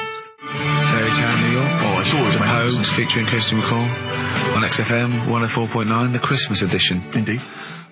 David Bowie, Everyone Says Hi. It's quite a melancholy feeling about today's show, isn't it, that Christmas? I think there's often... Karl with his Victoria Plum. I want to see a Victoria Plum. I want to know what it is. Does it look like a little gnome? It's a woman gnome. A female gnome? Yeah. A little gnome. Well, did your mum collect gnomes? She likes anything gnomes. She likes fairies. She likes Indians. She collects all that stuff. Yeah, and it doesn't matter what it is. What do you mean? You know, like a proper Indian with all the headgear on. Or a Native American. She likes anything with them on. Like, you know, it can be a fridge magnet. It can be... Just anything. A lot of Native American wisdom is around the fridge magnet, because they think it has special powers of adhesion. Yeah. Yeah, that's, you read some of their writings, the great works.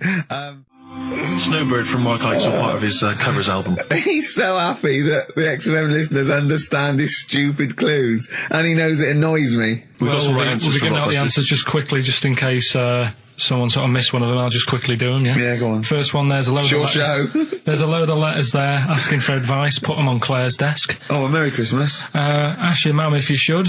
Oh, a Merry Christmas. And a couple of people were arguing in the supermarket. It was Christmas, and that's veg why. Counter.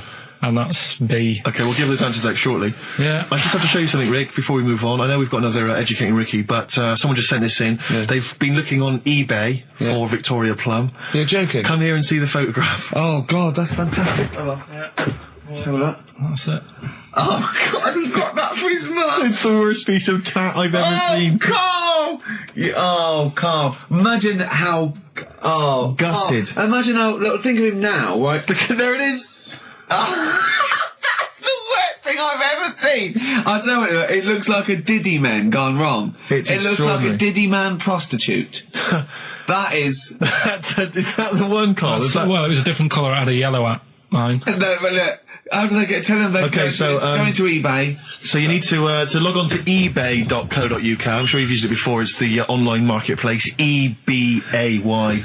And if you type in Victoria Plum, I'm assuming that you can track this down. That's amazing. It's the worst piece of rubbish just I've ever think seen. how cute he was as a kid, though, doing that. Just think of him, just going... just seeing that and thinking, she likes gnomes! It's the worst thing I've ever seen! I mean, to be fair, I don't know what her prize collection of gnomes looks like, but I can't imagine they're much better than that. I mean, gnomes are a fairly grotesque thing. But certainly your mum's taste and discretion is... Did you have those houses on your estate? You'd go in there and it was just loads of those dolls still in their packaging all around the room. And sort of like one of those homes that keeps the sort of packaging on the three-piece suite. Why don't you buy another one for her for Christmas? Yeah. It's $3.99 it looks, but that's £2.49 because that was $399. Well. Oh, buy it, Karl. No, because I've sorted out her passport this year anyway. I'll get her that next year. Right, so listen, right? Okay. John Lennon. Happy Christmas, war's over and all that. Indeed. Yeah. Brilliant tune. Great tune. And I've had a great time. Merry Christmas, everybody. I hope we haven't offended you by some of Karl's rantings. Just think of what he's gone through in his life. That Victoria Plum incident. Karl, I've got a little gift for you here before we go. Oh, you're joking. I haven't got you anything. Well, no, you haven't got your girlfriend anything. I wasn't expecting much. It's not exciting, but it's worth taking. In fact, why don't you just re-gift that straight away? It's alright, cheers for that. He hasn't even looked at it. Champagne. That's not the champagne we got free from the BBC, is it? It's not actually, no, Rick, because that is far too good for the likes of Karl. Oh, right. And I wasn't going to give it to me. You wouldn't appreciate it. That's just sparkling wine. Oh, brilliant. Oh, I love that. Yeah, he doesn't know the difference. I'm seeing Karl on Christmas Day, because he's around Christmas Day in London, so I'll get a little gift then, Karl. Alright. That'd be good, wouldn't it? It'd be a nice little... Okay, answers. We must give the answers. You would have to go to bed at 6, though, so we can play. Can we finish there now?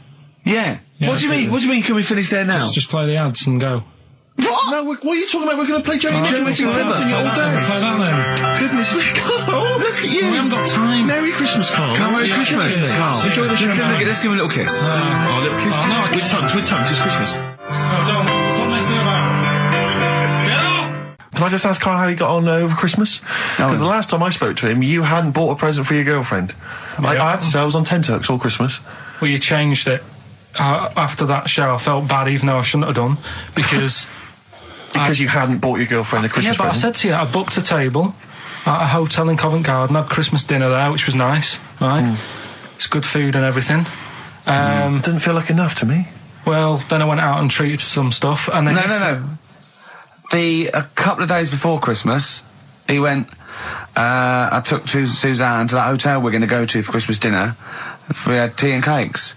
And I went, oh, you treated her? He went, no, she paid for it, but I was just showing her what it was going to be like. That was her extra treat. She paid for it. I love that. Brilliant.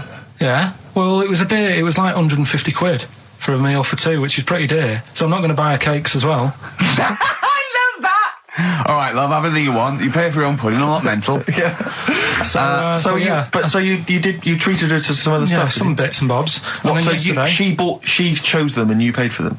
What, the presents? Yeah. No, you chose them and she paid for them, but, you know, it's the thought that counts. I got them on the way home that Saturday. Well done. And what did you buy? Shops. Well, just some bits. It might be personal, Steve. Well, I don't care. Just some bits. Yeah, but bits and pieces. Leave out the personal bits. What bits? Just little things. And then yesterday, right? A monkey wrench and a new washer for the shower. Yeah.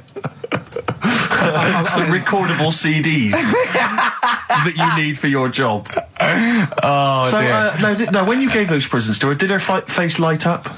Right. I don't want to tell you what they were, right? But she wasn't that impressed. You're going to tell us what they were now, tell us what they are. You even know what they are. She told you on Christmas Day. Hold on, wait a minute. But it doesn't matter what they are. It does matter what they are. It doesn't. It does, Carl. It's you, mate. Of course it doesn't matter. Oh, God! Have you just remembered? Yeah! Right, but there's no need. I've got to tell him, Carl. I really want your permission, because I don't want to be I know it's not, but we know it's not that embarrassing. It's really quite sweet. Yeah, but in a way, right, the way I look at it is, right, Christmas, even when I was a little kid, right, is not... Please let me tell him, Carl. Well, let me just tell you first, though. Let me tell you why I didn't go all out on the old present front. All right. Justify yourself. Right. First of all, I've covered it up since then anyway, right, with that present, because I bought her some shoes yesterday, and she did say, I'll give you the money for them, but when I get home, I said, it's all right. I said, you can have them, right? So not only did I buy her some food on Christmas Day, I got her shoes. She's probably had a And they feel like a horse. Yeah. It's sort of like, yeah, there you go, there's your shoes, there's your food, right. Bed down, see you later. Yeah, but what I'm saying is she's done... fed and clothed. Yeah, did you comb her hair? She's done well this year, right? So... The thing is, done well this year. It's like you're a single parent living on a council estate with a smack problem, and you still managed to buy them some Lego. When I was a kid, it wasn't about what you got. I remember one year when I was about 8. Right? This is going to make me cry, isn't it? This? No, it's not. I'm just saying the way it is. Right? I woke up at about 4 in the morning. And I was like, oh, what forgot? And I couldn't sleep. I was that on edge. It's the excitement of Christmas, isn't it? It's like, oh, what's wrapped up? I need to know. Sure. Yeah. And it's the fact that people are saying, no, you won't know until tomorrow. Yes, sure. That annoys you and winds you up. Okay. So I got up at 4 in the morning, opened my presents, and then went, right, I know now, went back to bed, had a great sleep. Yes. Right? So it's nothing to do with the excitement of what you get. It's the excitement of not knowing what you've got. And then what happened when you got up to go down with the presents? What you're saying to me is that you could wrap up a brick because the thrill of Christmas is in hoping and being excited about what it is, not the actual gift itself. Yeah. Is that what you did? Did you get a brick? No, let me tell you now what he got. He got her a present, right? And she said, she came, I said, yeah, he got me. It was an industrial-sized packet of condoms. It was a joke gift. No, it wasn't a joke gift. It wasn't even a joke. I went home that Saturday after here, past Boots, thought, might have something in here. They were on, like, some value. Right, you passed the makeup. Were they used? Right, but anyway. The makeup, you passed all the other... Past the makeup, stuff. past the lovely vanity cases. Yeah, the foot spas. Exactly. Yeah. Oh, hold on. How much are these, love, for 100? Yeah. $4.99. Yeah. Do I get them reduced if I buy in bulk? So how many did you buy? What was it? I don't know, probably about 100. Right, okay. And is she allowed to use those with anyone? Did you wrap them? Can she just go out and have a wild time? Well, you don't need to wrap. They're already wrapped, aren't they?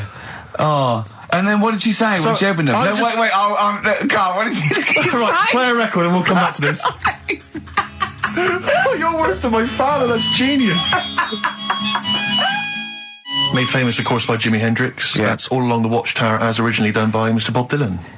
On XFM 104.9. So, Karl, just take us through the moment where you gave this gift. Firstly, so you went into Boots, right? You thought, all right, 100 condoms, brilliant.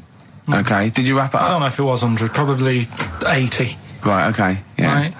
You don't want to go mad, do you? Wrap them up. I'm just resting easy knowing that he's not trying to breed. Right? No. Yeah. So, I got her them. I got her Grease on DVD, because she's always watching that. Yeah. Right? Yeah. So just think of when her mum said, what did Karl get you? Some condoms and grease. I was going to say, I'm glad he said on DVD. And, she was surprised anyway, right? Because I bet she was. No, when she got she was thinking like jewellery. No, right? that showed her. That surprised you, hasn't it? All right. So hang on, wait a minute. You thought it was a holiday, didn't you? Yeah. Look at your face. You don't know me at all. So hang on. So did you give these on Christmas Day? Right. What happened is she got in from work that Saturday, right? And I said, look under the tree. Knackered. Right? At least it's Christmas. Yeah. At least I'm going to get a little bit. I said, look, you got some stuff under the tree, right? So did you give her a sugar lump? Right, she was really chuffed with that. But she said she was a bit puzzled because I didn't know we had any wrapping paper, right? So I ended up using wallpaper. You didn't take it off the wall though. You had No, it was some left over, right? So she said, why have you used wallpaper? I said, well, I didn't have any paper and you were getting in a bit and I wanted you to have a surprise. So she said, can I have a feel of them? I said, no. Presents. You thought, right, I've got the right thing. Yeah. Right. And then Christmas Day, I said, no, don't get carried away. It's nothing really good. You know, we said we weren't going to buy each other much. So there you go, open them. Yeah, go on. And can I just ask, had you received your present from her yet? Yeah. So what had you received? What did he have? Had some shoes. Nice. Right. Getaway game for PlayStation. Nice.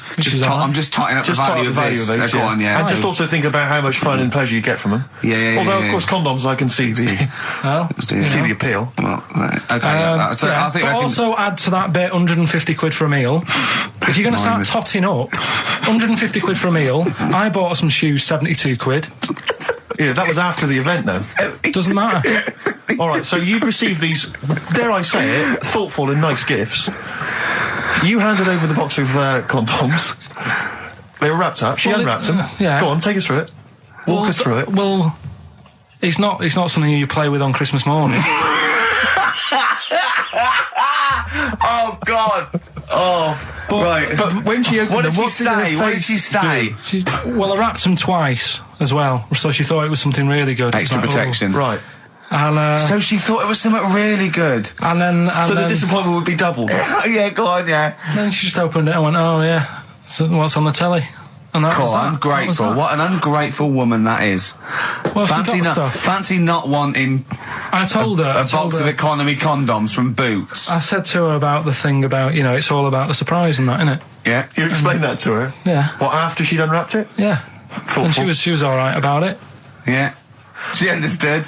Rick, I suggested to him that he buy his girlfriend a gift. I'm worried I've done more damage to the relationship by suggesting that than if he had just forgotten. Next time you've got to go shopping for yourself, Steve. I think I might do. You've better go shopping for yourself. I'm glad it's all over, though. It's mental. Yeah. It annoys me. The whole thing annoys me. And she knows that as well. Yeah. She should know. What, she still insists on having Christmas once a year? Well. Wow. I'm No, but anyway, what did you get? I can't think what you bring to the relationship, Karl. I don't know what it is she's getting from you in this relationship. It's like she's doing all the work. 80 times. Oh God, Karl! I love it. You're brilliant. I know what she's getting. He's the. What? No, he's not thoughtful. No, but he's thoughtful. He's the best he can do with the brain he's got. Do you know what I mean? Right. He's doing his best. He's absolutely doing his best. There's no. He's working at the limits of his powers. Do you know what I mean? Though he's done as well as he can with what he was given. Sure. Yeah, and that's admirable. Yeah, it's like I think he's done better than you'd expect. I bet his teachers didn't even think he'd get this far. Do you know what I mean? What, find a girl? No, well, yeah, a job, a girl. Yeah. Do you know what I mean? Clothing himself. He's done really well. What do you think, Carl? You think you've done well? I think I've done all right compared to some of my mates. What are they doing now? Probably not that much. Do you know what I mean? Mrs. Matthews said I wouldn't be an high flyer. I think I'm doing all right. Yeah. Do you know what I mean? I have a holiday every year.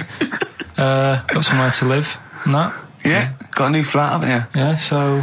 So where are they then, the condoms? Did she show them to her family and friends? No. Take them into work? Look what Carl's got. I'm surprised she told Ricky, actually. I was a bit disappointed in that. Yeah. Because I didn't go shouting around. Well, she was so excited, Carl, clearly. She was just so pleased and proud. Yeah. All right, play a record, we come back to it. No, that's it now. Streets, don't mug yourself, XFM 104.9, Ricky Gervais, Steve Merchant, Karl Pilkington, a regular Santa Claus. I'll leave it. Oh, dear. Right, listen, right, yeah, New Year and all that. He's great, isn't he? Rockbusters is underway. We're getting some good stuff coming in. I have to say, I'm amazed. Every answer I've had so far has been correct. I listen to the clues. I've got no idea, and I know you, Carl. I've spent time with you. Have you seen the XFM listeners? Well, of course they're the same as Carl. Sure. Of course they've got the same mindset. Yeah. Oh, right. So what did you do for New Year, instantly? Well, I cocked it up a bit. Right. You're joking. On, You're joking. You're joking, mate. Go on. I went and booked a table. You got the wrong day. No, right. Booked a table at a restaurant that was shut. Right? What? I booked a table at a restaurant, and the one that I called, it wasn't the one. The call had been diverted. So Suzanne said, call them up and see what they're serving, right?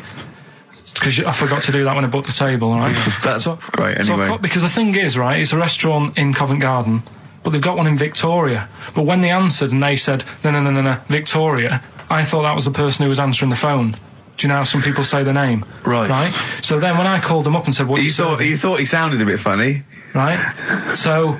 I'm confused, Carl, but probably not more. No more than you would have been on the... it was a branch of a... he doesn't want to give the restaurant away, so he phoned it up. There's one in Covent Garden. They answered the phone. So the restaurant's not called No. No, they said, no, Victoria. Why can't we name the restaurant? I don't know why. It's not libelous. Are we scared that, are you scared people are going to sort of see you in there because it's your regular haunt?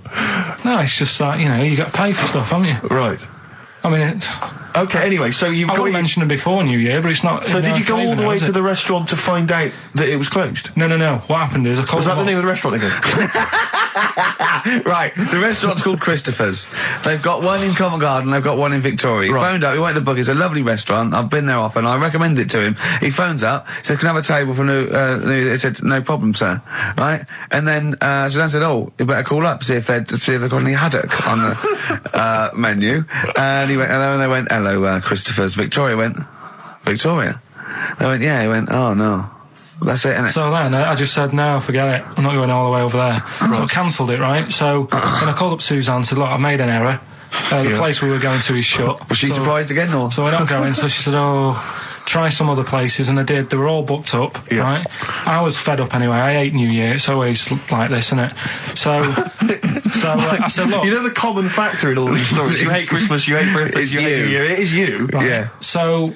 I said, I'll sort something out. Yeah. So I went to Tesco. Leave it with me. Went to Tesco's, boots were shut. Got a lovely plate of condoms. Did you just stay in and play with her Christmas gift? Blowing them up. I've done some balloons. Well, it was. I think we did stay in. And I watched that thing that, 100 Greatest Moments, which was annoying me. Did you see, there was a nudist on it?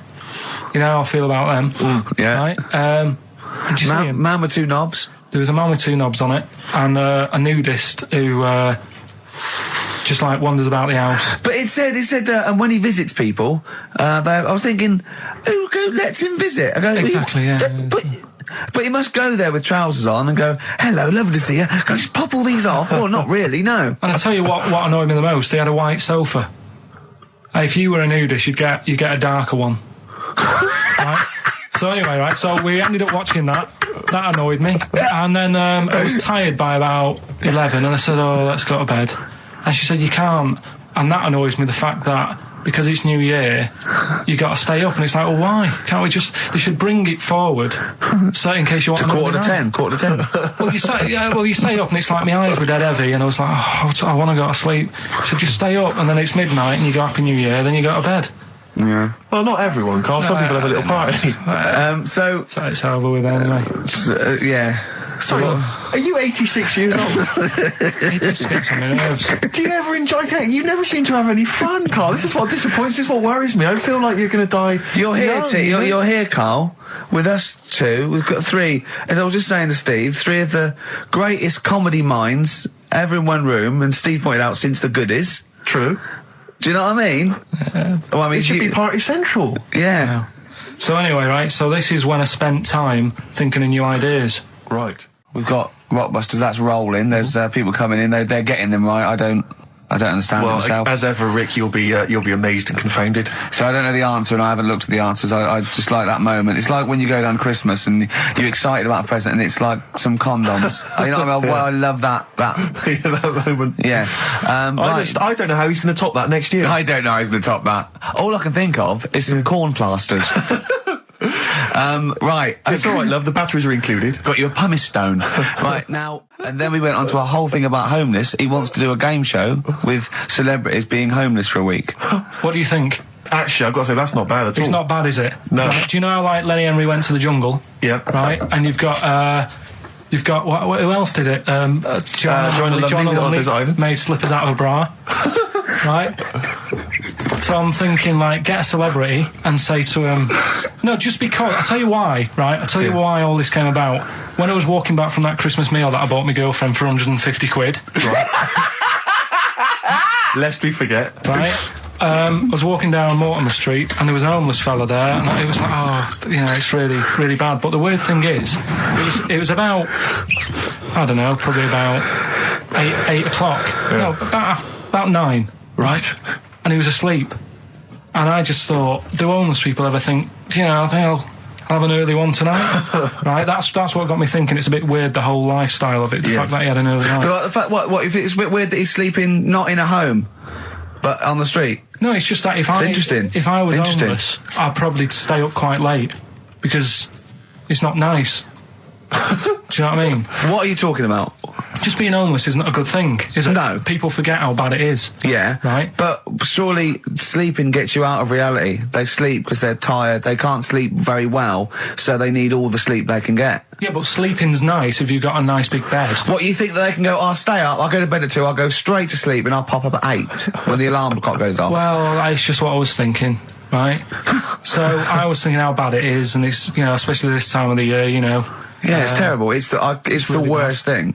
And to sort of give it some publicity and get a bit of help behind it, get celebrities, someone like Phil Mitchell, maybe, off EastEnders, who's a big fella, he can look after himself, put him in a shop doorway, have some cameras set far away in a building or something, they can film him, and it's up to him how he raises money for food to eat. He could sign autographs. Well, they wouldn't know him though, would they? Because you never look at a homeless person. You get, what's her name? Gail Porter. Yeah. Gabby Roslin. Right, yeah. Narinda from Big Brother. Yeah. Who else would do it? I got a game show idea. Les Dennis, I reckon. I got a game show idea called On the Game. And what happens is, you get Narinda from Big Brother. Okay. You know, I've never been into getting presents and that. I had the problem at that Christmas one, that time with the Victoria Plum. Yeah, we'd hate that. We'd hate to bring that back. We've done that. Because you talked about because it's kind of to do with your dad, isn't it? He's a very bad gift buyer. Was that the problem? Well, yeah, my dad just wouldn't bother. It was my mum who sort of made an effort, and she sort of worked out half of what I wanted, then she left it to me dad to get it off someone, see if he could get one cheap or whatever. I love the fact that usually people talk about, like, drinking heavily or violent abuse, right? Yeah. But here's what he's been left with and scarred with from parents is bad gift buying. Yeah, and that's the Victoria Plum incident. In the greater scheme of things in the world, that's not a bad thing to have, is it? Right, there was this, this is what it's like about getting presents and stuff, right? With my mum and dad. Go on. My mate, Colin, right? No, Colin Bailey, right? Yeah. He had a little Sinclair Spectrum, right? Computer, which was like the thing to have at that time, right? Yeah. You used to always go round to his house.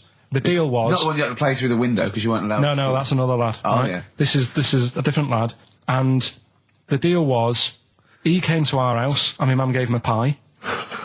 And then I'd go round to his, and I'd stay there for a few hours playing, you know, Hungry Horace and stuff like that on it. Sure. Right? Now, my my mum and dad knew that I really wanted one of these computers, right? So I waited about a year. Came round to Christmas Day. I thought, I reckon might have one. Turned out they bought me the wrong one. They bought me a ZX81 instead of a Spectrum, right? And Christmas Day, I'm there trying to load the games up. It's not working. I'm thinking, what's wrong, right? And the thing with me, when I was a kid, I used to get quite sort of agitated. This is the moment, right? I found out that it needed a RAM pack to make it work, right? Looking in the thing and it's saying, and make sure you put your RAM pack in the back. And I was like, oh, where's the RAM pack? And my dad's going, I don't know, I've got you the main bit. That's it. So, I was that wound up, I just was sick, right? Just sick. I didn't feel sick or anything, I just was like, oh God. Went to the sink, just sick. Because I was that on edge about it. I said, come on, we've got to get one. And my dad's like, Tandy's shut. We're not gonna get anything today. Ruined again, Christmas Day. That was after the year when my train set got blown up by our kid. The following year, no RAM pack. And now you ask me, why don't I get good presents? He's scarred. He just I'm gonna die. Honestly, I'm gonna die. He's just screaming sick. Yeah. There's no RAM pack. What? Did you get to the bottom of it? Why wasn't there a RAM pack? You have to buy them separate. Oh, okay. What do you mean I can't play Frogger? Oh no. So, wasn't there another incident when you spontaneously threw up? Through sheer anxiety? I do get it. It's not so much now because I've relaxed a bit, but as a kid I used to be quite on edge all the time with certain things. Do you think that's what happened to your cat that kept being sick? That it didn't get the food it wanted and it just threw up? Do you remember that? Yeah. God, so they shaved it. Yeah, but again, you see, the cat thing, I mean, it's mad. I was thinking about it the other day, right? I used to think I had quite a normal upbringing. You didn't. Right? And someone was talking about Your mother once told you not to go to school because it was windy, Karl. It was not a normal upbringing. The cat was being sick, so she shaved it, so it was easier to clean. Right, well, my mum and dad went on holiday, right? And I stayed at the Rosses down the road. Oh, yeah. Only a kid, must have been about 5 or something, right? And I was always running around in the house. I had a lot of energy as a kid. What the Rosses did, they had this cat that was dead violent, the most violent sort of angry cat I have ever witnessed. A tiger? It was honestly, Steve, if it was bigger it would have been, because it was just always having a go at you. Yeah. If you went to pat it on the head, it went to bite you and stuff. And what they used to do with it, to stop me running around, I'd sort of be running around and then I'd get a bit tired and they'd say, have a lie down on the settee. So I'd lie down on the settee and I'd nod off. And what they used to do, I'd wake up and I'd put the cat on my belly. Right? So I'd be scared to move because it's like it's going to get me. But it would keep you there. It kept me there, and it used to sort of slaver on me, and they'd sort of, go out or whatever, and I'd be lying there. That's not normal, is it? Karl, sorry, were you created by the Brothers Grimm for one of their fairy tales? What kind of a life is that? A cat paperweight to keep Karl in place. He keeps blowing around. It's windy. We'll have to weigh him down. Be careful. Your mum probably told him that it's a windy day. You got to get something heavy on him, otherwise he just gets blown into the road. God bless him. Rollover DJ by Jet on XFM 104.9. I'm Ricky Gervais, with me Steve Merchant and Karl Pilkington. All right, Karl? Yeah. Bit miserable today, Karl. Let me explain why. Go on. Steve, and to you, the listeners. Well, we came in to a big bunch of stuff. Dropped off, was it Becky from Marks and Spencer? Just like lovely stuff. Food, presents for the cat, books, just, to Ricky and Steve. Ricky and Steve who do the show, right? Ricky Gervais and Steve Merchant. GQ presenters of the year. Creators of The Office, right? Award winning. Karl's looking over, I go, well, maybe, it's not for you, no. And then he told me why he's grumpy anyway. Go on. Do you know what XFM are giving everyone? How long have you been here? About 6 years. What are you getting for Christmas from XFM? 2 CDs. Is that of your choice, or do they choose them? There's a list of about 30. Right. Tell them what you chose. 30 CDs. I've gone for Kings of Leon album. Yeah. And the best of Bob Marley. Haven't we given them away in the past or something? Or you could have burnt them off, couldn't you? You could have done copies. Illegal, but you could have done that anytime you wanted. I don't think Bob Marley minds if you bootleg his CDs. It's out of order, though, isn't it? It is bad. Although is that always the case? Has it always been the truth of all the time you've been here? No, it has been better than this. Yeah, although you do get paid quite well and you do have an easier time. Yeah, but don't give me the CDs then. If it was a milkman, you don't go, I have 2 bottles of semi-skimmed. Happy Christmas. Yeah. That is a valid point. Do you know what I mean? You complain. Who is it who made this decision? There's no point. No point, is there? Why? Just no point. I don't like moaning anyway, just... Has it come from up top? Is it like from the capital people? Just everyone. That's what everyone gets. Yeah. Yeah, but will Christian get 2 CDs for getting up at 4:30 every day for about 5 years? And keeping this station afloat. Probably. Yeah. So, that's why I'm a bit fed up. What you listen to first, Marley or Leon? Well, they have a bit of Marley. I'll tell you what Marley's good for as well. You're going to have a little beach holiday, aren't you, over Christmas, going to Lanzarote? Listening to that on the beach, you'll realise how wise XFM are in the long run. You go, well, look, they could have given me 400 quid, right? Well, I'd have spent that. But this is, the legend lives on. That keeps on giving. So you're probably, you know what I mean? Think how much what you got to think of is how much all his great songs took, not only from the depth of his soul and, all his sort of angst and knowledge and love, and then all the studio time, the marketing, and they're just giving you one like that. They go, don't worry about that, Carl, just have it. And you go, what? But all the time we spent with Bob Marley and everything. Have it, Carl, have it, Carl. Practice. Have that. Thanks, well done. Carry on. We're still going to pay you for the work. Yeah. That's just something on top. Here's a little piece of Bob, free. Yeah, so don't moan, it's extra. So, they didn't have to give you it at all. Play a record, you ungrateful little swine. Some people, like the homeless, aren't getting anything this Christmas. This is my favourite Elvis Costello track of all time. It's Alison. This wasn't on the list. Right.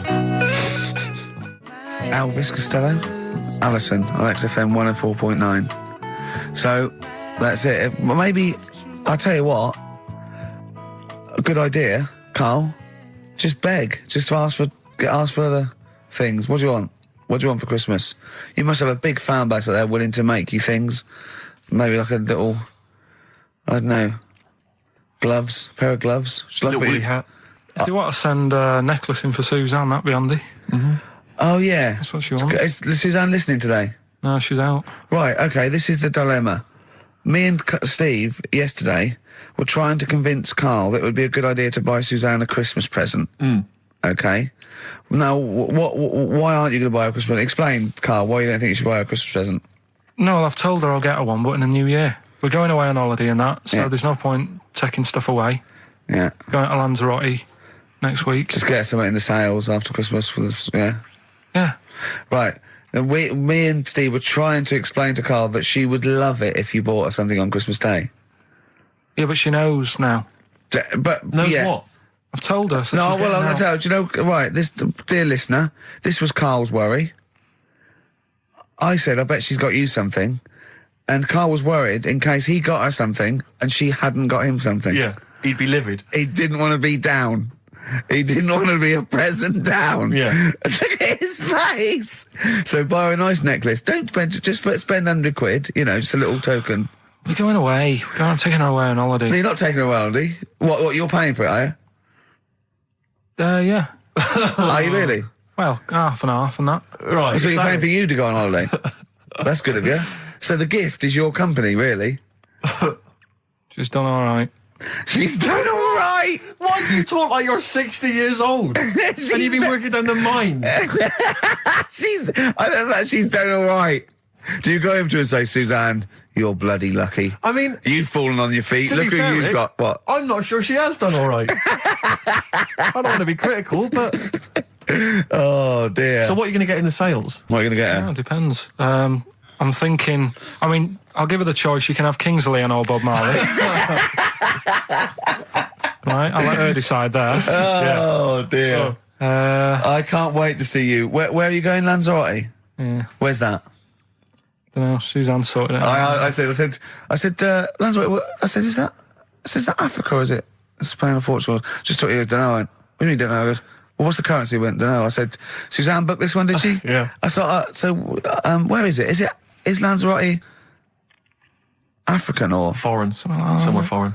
I was looking last night, and doesn't look that good. Like one of the highlights of the things it says you've got to do is go and have. Apparently, they've got restaurants in caves, and that's like one of the things they say you must do. So, if that's a highlight, do you know what I mean? So I'll do that. Go and see what that's like. Yeah. When you're on the beach, Karl, do you wear the very, very tight Speedos?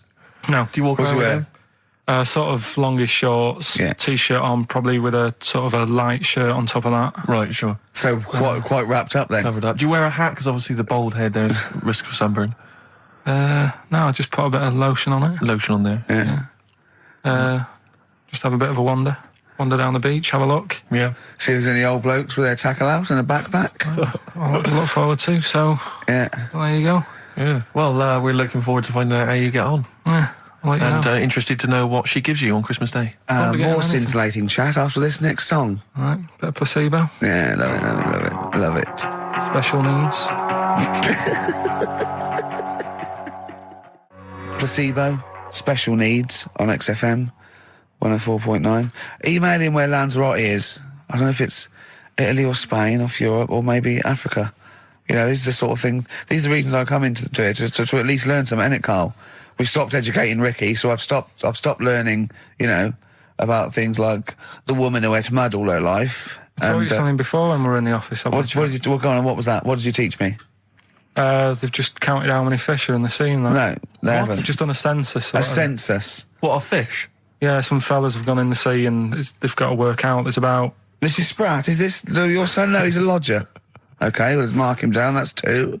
Oh, I've lost count. 6 million, 4... Oh, darn. So how many are there? About... There's a lot. Oh... Well, there are more species of fish than bird, mammal, and reptile put together. Can I ask a question? That's on my DVD of animals. That's still available in the shops. Probably find it online. You'll get that slightly cheaper. $15.99. What? Go on, ask me a question. Features include Karl Pilkington's also on the DVD. Yeah. That's a perfect Christmas gift. Yeah. Long and Winding Road. I love that, but I don't like the way McCartney sings here. There's just one, he goes, you leave me waiting here. Well, he's always got that slightly affected But it sounds style, like Richard Burton or something, here. Yeah. But it's only one that does it, but I don't know why. I just think he likes it or wants to go back and change it. Maybe it's like... But having said that, you know, I'm not taking away from the Beatles, one of the best bands ever. Well, yeah, good luck to Brilliant songwriters. Yeah. We've had a lot of emails, Karl. I don't want to sort of put a dampener on your Christmas, but a lot of people have been slagging off Lanzarote.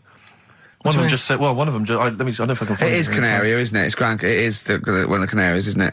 It's a volcanic island covered in volcanic dust. It's very windy, so you have to dig a hole to sit in on the beach, and there's hardly anything to do. That's from Mike Godham, he says, unless you like quad biking, well, you know, you've seen what happened to... no, don't go quad biking. No, with your little head, there's no protection at all, is there? I don't know what you're thinking. I don't know. At least Rick Mann and Ozzy had lots of hair. Yours would be like Humpty Dumpty. It would crack like a little egg. And then we'd seen, there's no kings or king's horses. So, well, they couldn't do the job anyway. No, shouldn't really send them. They're not really qualified. Horses not equipped to put back a medical man like Neil Fox in. Yes. To mend but not eggs. Some kind of military horse. I bet he's had egg on his face a few times, hasn't he? What, Foxy? Yeah. Most of the series are Pop Idol. Right, Karl. Lanzarote, good or bad? Well, you got to give it a go, haven't you? Yeah, well done. Give everywhere a go. Exactly. That's what I was saying. You know, don't just take the word for it. I mean, if it had said an Ananova, Lanzarote shit, he'd have believed it. Sure. You know, if he'd have overheard it in a pub, Lanzarote a crap, he'd have believed it. He'd have seen it on a website that was mainly concerned with monkeys and witches, he'd have believed it. Yeah. As it is. Everybody raves about New York, and when I went there, I thought it was rubbish. Well, you're an idiot then, because that is possibly the greatest city in the world, along with London. Subjective, though. That's why they have holiday programmes and that, innit? So you see it and you decide for yourself and that. Yeah, but you saw Venice on a holiday programme, as you put it. You went there and you went, it was rubbish, full of black bin liners. Well, it is. Right. Didn't they show them? It stunk. Didn't Judith Chalmers say that? Oh, it stinks here, and there's loads of rubbish everywhere. No, she didn't. Did she mention that? Oh, that's what I mean. So it depends what you want from holiday, doesn't it? Well, yeah. So... You're an idiot if you don't like New York, so next. Anyway, come on, break up, guys. Kiss and make up. Right back, just for Christmas. Brilliant. I've only got 2, really, because what? I was trying to work one out before, right, in my little room. Yeah. I was looking at different band names, thinking, what can I do? Yeah. Couldn't concentrate, because Ricky was in there, trying to spray deodorant all over the place. Right? Well, you should have done them yesterday. You should have shut me out. Right. So there's just 2. Brilliant. Well, I've kind of got an idea for the third one. fine, I'll have a go. Yeah. Right, so anyway, the first one... Should we play a record and come back to this? We'll do it quickly, No, quickly. play a record. This is then. rubbish. Yeah. Rubbish. Libertines. Useless. Give me the gifts. Let me have a look what prizes you got. Libertines, Don't Look Back Into the Sun on XFM. Well, the general public are getting involved with Karl's holiday, and, I mean, this has been a damning report on Lanzarote. There's not been a positive word written about Lanzarote so far. Wow. It's volcanic, there's no natural water supply. Apparently there's no natural water supply. It's You all have to sit in a imported. hole. What do you think of this, Karl? What do you think of the people that want you to know that you're going to a rubbish place when you can't change it? What do you think of that? Rubbish though, will it? What do you mean? Be all right. What do you mean it'll be right? Because I'm going to go there thinking, oh, there's no water and that, and there will be water. No, they didn't say there's no water. What did they say then? There's no natural water supply. Whatever. I'm not bothered. It doesn't bother me. All right. I'm going to have a good time and that. What are you going to do? What's your plan to do? Got a book. What book you got? Rich Hall book. I'm just going to read that. So, Brilliant. And the weather's better than here, isn't it? Yeah. So... Someone emailed just now. They said they're listening online and there's a problem with their computer and everything's sped up. The music's sped up. Our voices, Rick, are sped up. Except Karl's. That's how slow he speaks. So when everything's sped up, he sounds normal. Right, we're doing Rockbusters. Yeah, come on. What rubbish. I wonder why we stopped this game. Well, I think it's probably exhausted him. He needs to go to some kind of volcanic dust island for a holiday. With no water, Yeah, exactly. just to dry out and get some new ideas. Oh, I'd love to see you sitting there on these black ash sands, just sitting there going, I'm thirsty, Suzanne. There's no natural water. I've finished my Rich Old book. I can't focus. I'm going blind. I need some water. Oh, brilliant. Oh, bless him. Anyway, happy Christmas. We said we weren't getting out, didn't we? No Blue Sky, The Thorns. That's beautiful, isn't it? On XFM 104.9. Karl, you're losing your rag a little bit. What's the matter? Nothing, go on. See? What's the matter? No, what's the matter with I've Karl? got something to cheer him up. Someone's emailed in, Emma's emailed in, she said that for those that know, those in the know, they referred to Lanzarote as Lanzagrotte. Brilliant. He's a bit fed up. He's got 2 CDs for Christmas from a company that's he's been with for 6 years. He's a little bit grumpy about having to answer the phones. He wouldn't go and make Steve another cup of tea immediately. Selfish. Yeah. Karl, what are you thinking? Nothing. Go on, what were you doing? Come on, Karl, you're getting paid for this. Project. Out. We'll take one of those CDs away. All right. Right, okay. Are you in a film this week, Karl? We're doing that now? Yeah, go on. Get it over with. Hang on a minute then. Get it over with. Let's get this show over with. We can go home. You can go off to Lanzarote and sit on some ash. Some charcoal. He's not happy about that. That's annoyed him. The listeners have all ganged up on him. Yeah. XFM giving him 2 CDs. We've had more calls for his resignation this week than ever before. What do you think of that, Karl? What do you mean? There's another reason. Do you know what I mean, though? Because he's grumpy. He's not just giving it. He goes, well, I can't help it, can I? I don't want to. You're being paid well to do a job. People have tuned in to be entertained, to have good songs. Me and Steve are working I'm pressing here. the buttons. I'm paid to press the buttons. That's what I'm doing. Has every CD started on time? Then Yeah. why would they give you Monday off if you just paid to press the buttons? Don't get every other Monday off, do I? So have you stopped doing that now, have you? Well, yeah. Why? Because there's work to do in that. I'm not moaning about it. Let's get on with it. Right, Scrooge, right, is the film that I'm in. Thought I'd do a Christmassy one. Okay. Right? Yeah. So get people in the Christmas mood and that. Yeah, you have. Yeah, you have got people in the Christmas mood. You're like Santa visiting them. So... It's you in the film Scrooge. Yeah. Which Yes. version of Scrooge? The old one. Is it? If it's just you moaning with bells, I'll be annoyed. Right, go That on is then. essentially Scrooge. yeah. Right, Scrooge, listen to this and then there's some question at the end. All right. And you can win some stuff and that. Yeah. All right. Yeah.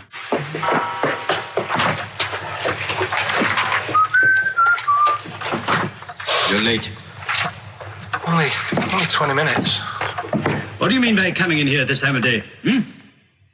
I've just been doing some Christmas shopping, haven't I? Probably do some more shopping on Monday, because it's my day off, isn't it?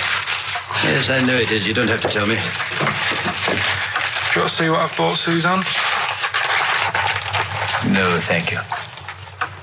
I don't mind showing you. It's only a Christmas present, isn't it? Just bought some more condoms. Why? Well, I bought some last year. Got 2 boxes. They all got used, so... I'm very glad to hear it. How much do I pay you? Why are you asking? The presents I buy has got nothing to do with what I earn. Like I say, if I won the lottery, I wouldn't go mental on her. Do you know what I mean? I probably wouldn't even tell her, because I think she'd want to travel around the world and all that, and I'm not into that, to be honest, so I'll probably keep it quiet. Why? Well, once you've been around the world, where do you go next year? Each to their own, though, innit? You know what I mean? Well, what do you want? What for Christmas? Not that fussed, really. And you, it's just as well I'm not that fussed, because do you know I do some work at XFM? Do you know what they're giving me for Christmas present? Nothing. No, might as well have been nothing. 2 CDs. That's it. I was well fed up. I'm sure you will. They give you a list of about 30 albums and you get to pick 2 off the list. So I've gone for Kings of Leon album and the Best of Bob Marley. Mr. Marley has been dead these 7 years. In fact, he died 7 years ago this very day. Did he? Do you know what sort of donuts Bob Marley likes? It's not my business. No, it's not a proper question. It's an old Peter Kay joke. He likes the ones with jam in. Do you get it? Garlic bread. It's good, isn't it? Excellent. Oh! Carl, well done. Carling Scrooge there. The only man more mean and depressed generally than Ebenezer Scrooge. Oh, dear. Oh. What's the question, Carl? Well, if people have been listening from the start, right, what albums am I getting? Yeah. Is that good? Mm-hmm. Good, yeah. What albums am I getting from for working for this place for 6 years? All right? Ricky Gervais at xfm.co.uk. Do you want to apologise once more for anyone you might have offended over the year? Yeah, like I say, I never want to upset anyone. We're just chatting about stuff. It's just chatting. It's from the heart. You see something, you say, "Oh, it looks a bit like so and so," or "Isn't it a bit?" You're not really, you don't really try and hurt anyone's feelings, do you? But I think most people know that. And I've got to apologise for laughing at anything you say. I actually can't help it. Again, it's not vindictive, but when Carl comes out with some of the things he says, it's impossible for me not to laugh or react. So, have a Merry Christmas, everyone. Well, before that, Rick, is there some final, for the year, Monkey News? Tell you what, let's play a good song. Okay. Right, we'll have a bit of Monkey News, and then that's it. A bit of Amy Mann, then. Perfect. Yep. Brilliant, this one. I bought in Metal Christmas, is that all right? That's my only request from this show, that we do play Paul Di'Anno's version of Santa Claus is Coming to Town. The rest of it's over to you. Yeah, we're going to play some Christmas tunes, we're going to play some, our favourite hits of the year, but mainly, this is the rock programme. This is the rock programme. What worries me, Rick, is there's a lot of people who listen to our show and they're not regular XFM listeners. They just kind of crawl They're out not regular people. Stupid on a Saturday afternoon, put the show on. So they might not be familiar with Well, Ian Canfield is a young man. He's been in he's about 14. He's been in radio. It's weird, he's 14, but he's been in radio for 15 and a half years. He was weaned on the milk of Avant. Yeah. Right? And he's going to be the new rock god, aren't you? Well, I'm trying. Yeah. No DJ Canfield. Just go, yeah. Right? And over the 2 hours, I want to work out the 4 pillars of rock, right? I want 4 names, 4 pillars of rock, right? huge rock pillars, and then I want the king who stands astride them like the archangel of metal. So we'll be asking Ian, every few minutes we'll be asking, right, who's your first pillar of rock? And then, keeping the one that stands astride them, okay? And how many do we need? Well, we need 5 names then, don't we? The 4 pillars of rock and who stands astride them. Right, okay. Like the Overlord with these Axe Attack albums. Yeah. This is Oasis. Christmas. I just wonder if there's one more contender. I don't know who this was, Ian, that phoned in with it, but possibly it's topical. Deathly Hem. Yeah. Deathly Hem. It's brilliant. Oh, it's Deathly Hem. Please welcome to the stage, Deathly Hem. It's Deathly Hem. Who's that? We've got to give it to I don't know who that was. Oh, well, if you came up with Deathly Hem, email again. Deathly Hem. It's the greatest name for the greatest rock band of all time. Will you please welcome to the stage, Deathly Hem. It's Golden Tonsils. Isn't it? I went to, I was going to go see him once at the Camden Underworld about a year ago, and they had this sign up, right, saying that Graham Bonnet, who sang that song, had cancelled, right, and it said, God willing, he'll be performing tomorrow. And just in case you thought he'd cancelled because maybe no one bought any tickets, the doctor's certificate was beneath the cancellation sign. Brilliant. Well, we've sung that a couple of times drunk, haven't we, Ian? Oh, but, at the top of our voice. We have done it. It is the best ever. Yeah. It is. Ben has won whatever you're giving away. Yeah, Ben came up with Deathly Hem. Yeah, Deathly Hem. Yeah. I mean, if you are in a rock band, you're looking for a name, and you think you deserve that name, then write to us. We want to know that you're really heavy, and Ian Camphor would officially hand over the deeds of the name Bethlehem. Deathly Hem. Deathly Hem, yeah. Deathly Hem. They only play at Christmas. You only play like big venues at Christmas, and it's all things about like fighting, like good versus evil, and God versus the devil. And you got to write songs like that, yeah. Deathly Hem on XFM 104.9.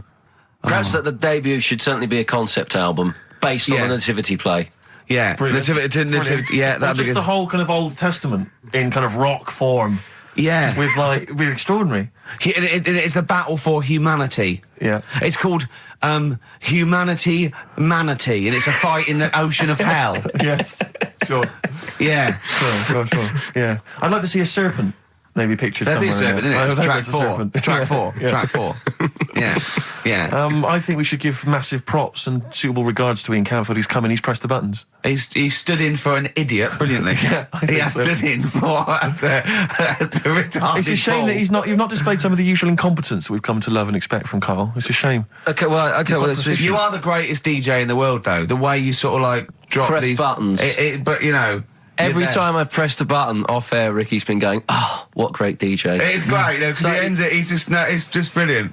I mean, we're lucky if we can talk with the mic on. That's the title, not talk over a record. We did some great links during the ads. Yeah, and of course, Jonathan Ross masturbating live. On air. Just looking back at some of the highlights of this You don't get that on Capital Gold, do you? Like Tony Blackburn getting a call from Fluff Freeman going, "All right, mate, I'm knocking one out." Yeah.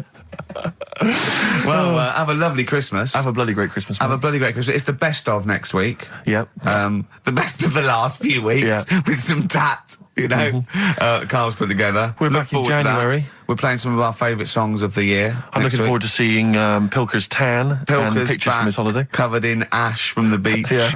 And we're back on the 3rd, I believe. But Ian, do you want to introduce one? This is Ian's choice for the day. Yeah. We'll see you next week in spirit, and then we're back on the 3rd with Pilkers.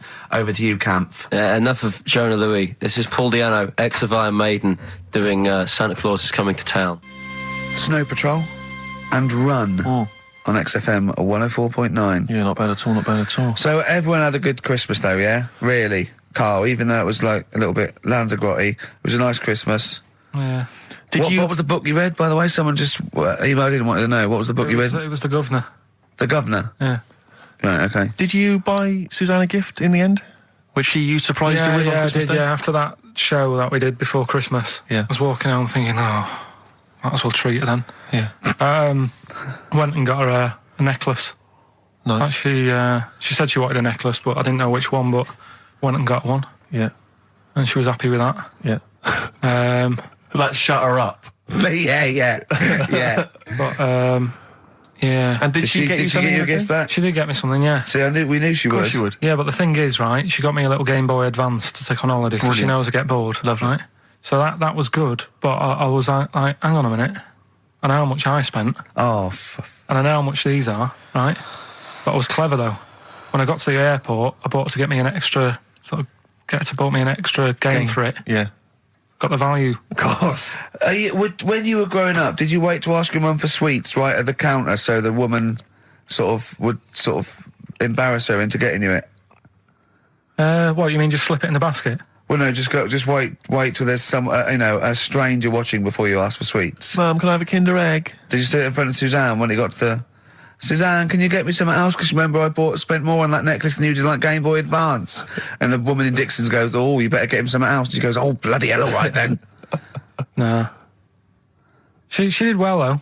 You know what I mean? She's done well to keep you, hasn't she? Done well. Because you're such a find. You're quite a catch. Yeah, she must wake up every morning and go, ooh, I am the luckiest girl in the world. Well, she told you that the other night. What? She said the other night how good it is living with me. Oh, yeah. I said to Suzanne, it must be great, because I only see him 2 hours a week and I like to squeeze his little head. You can do that all day, every day. Does she ever squeeze your head? No. No? No. It's like that thing, though, isn't it? It's like when you work in a chocolate factory.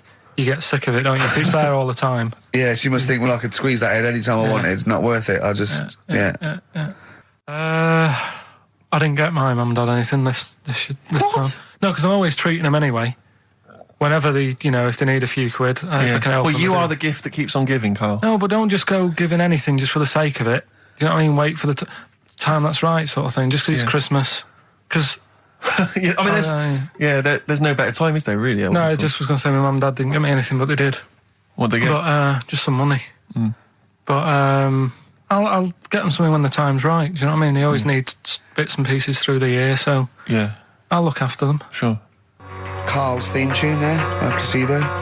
Special Needs on XFM 104.9. All right. New Year's resolution, Karl? I don't know. I don't do it. Really. So what about something like, I don't know, start smoking? Do you know, there must be something. No, it's a waste of time, isn't it? Don't bother with that. Right. You see? Yeah. Me, no, I've never really made any New Year's resolutions. I just be good to people. Just treat everyone as you want to be treated yourself. Give to charity. Hate, crime, racism, famine, sexism. I know you're going to keep to all those, except the gift to charity.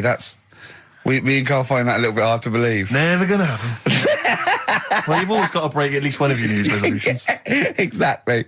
Yeah, well, I think I'll be nice to Karl.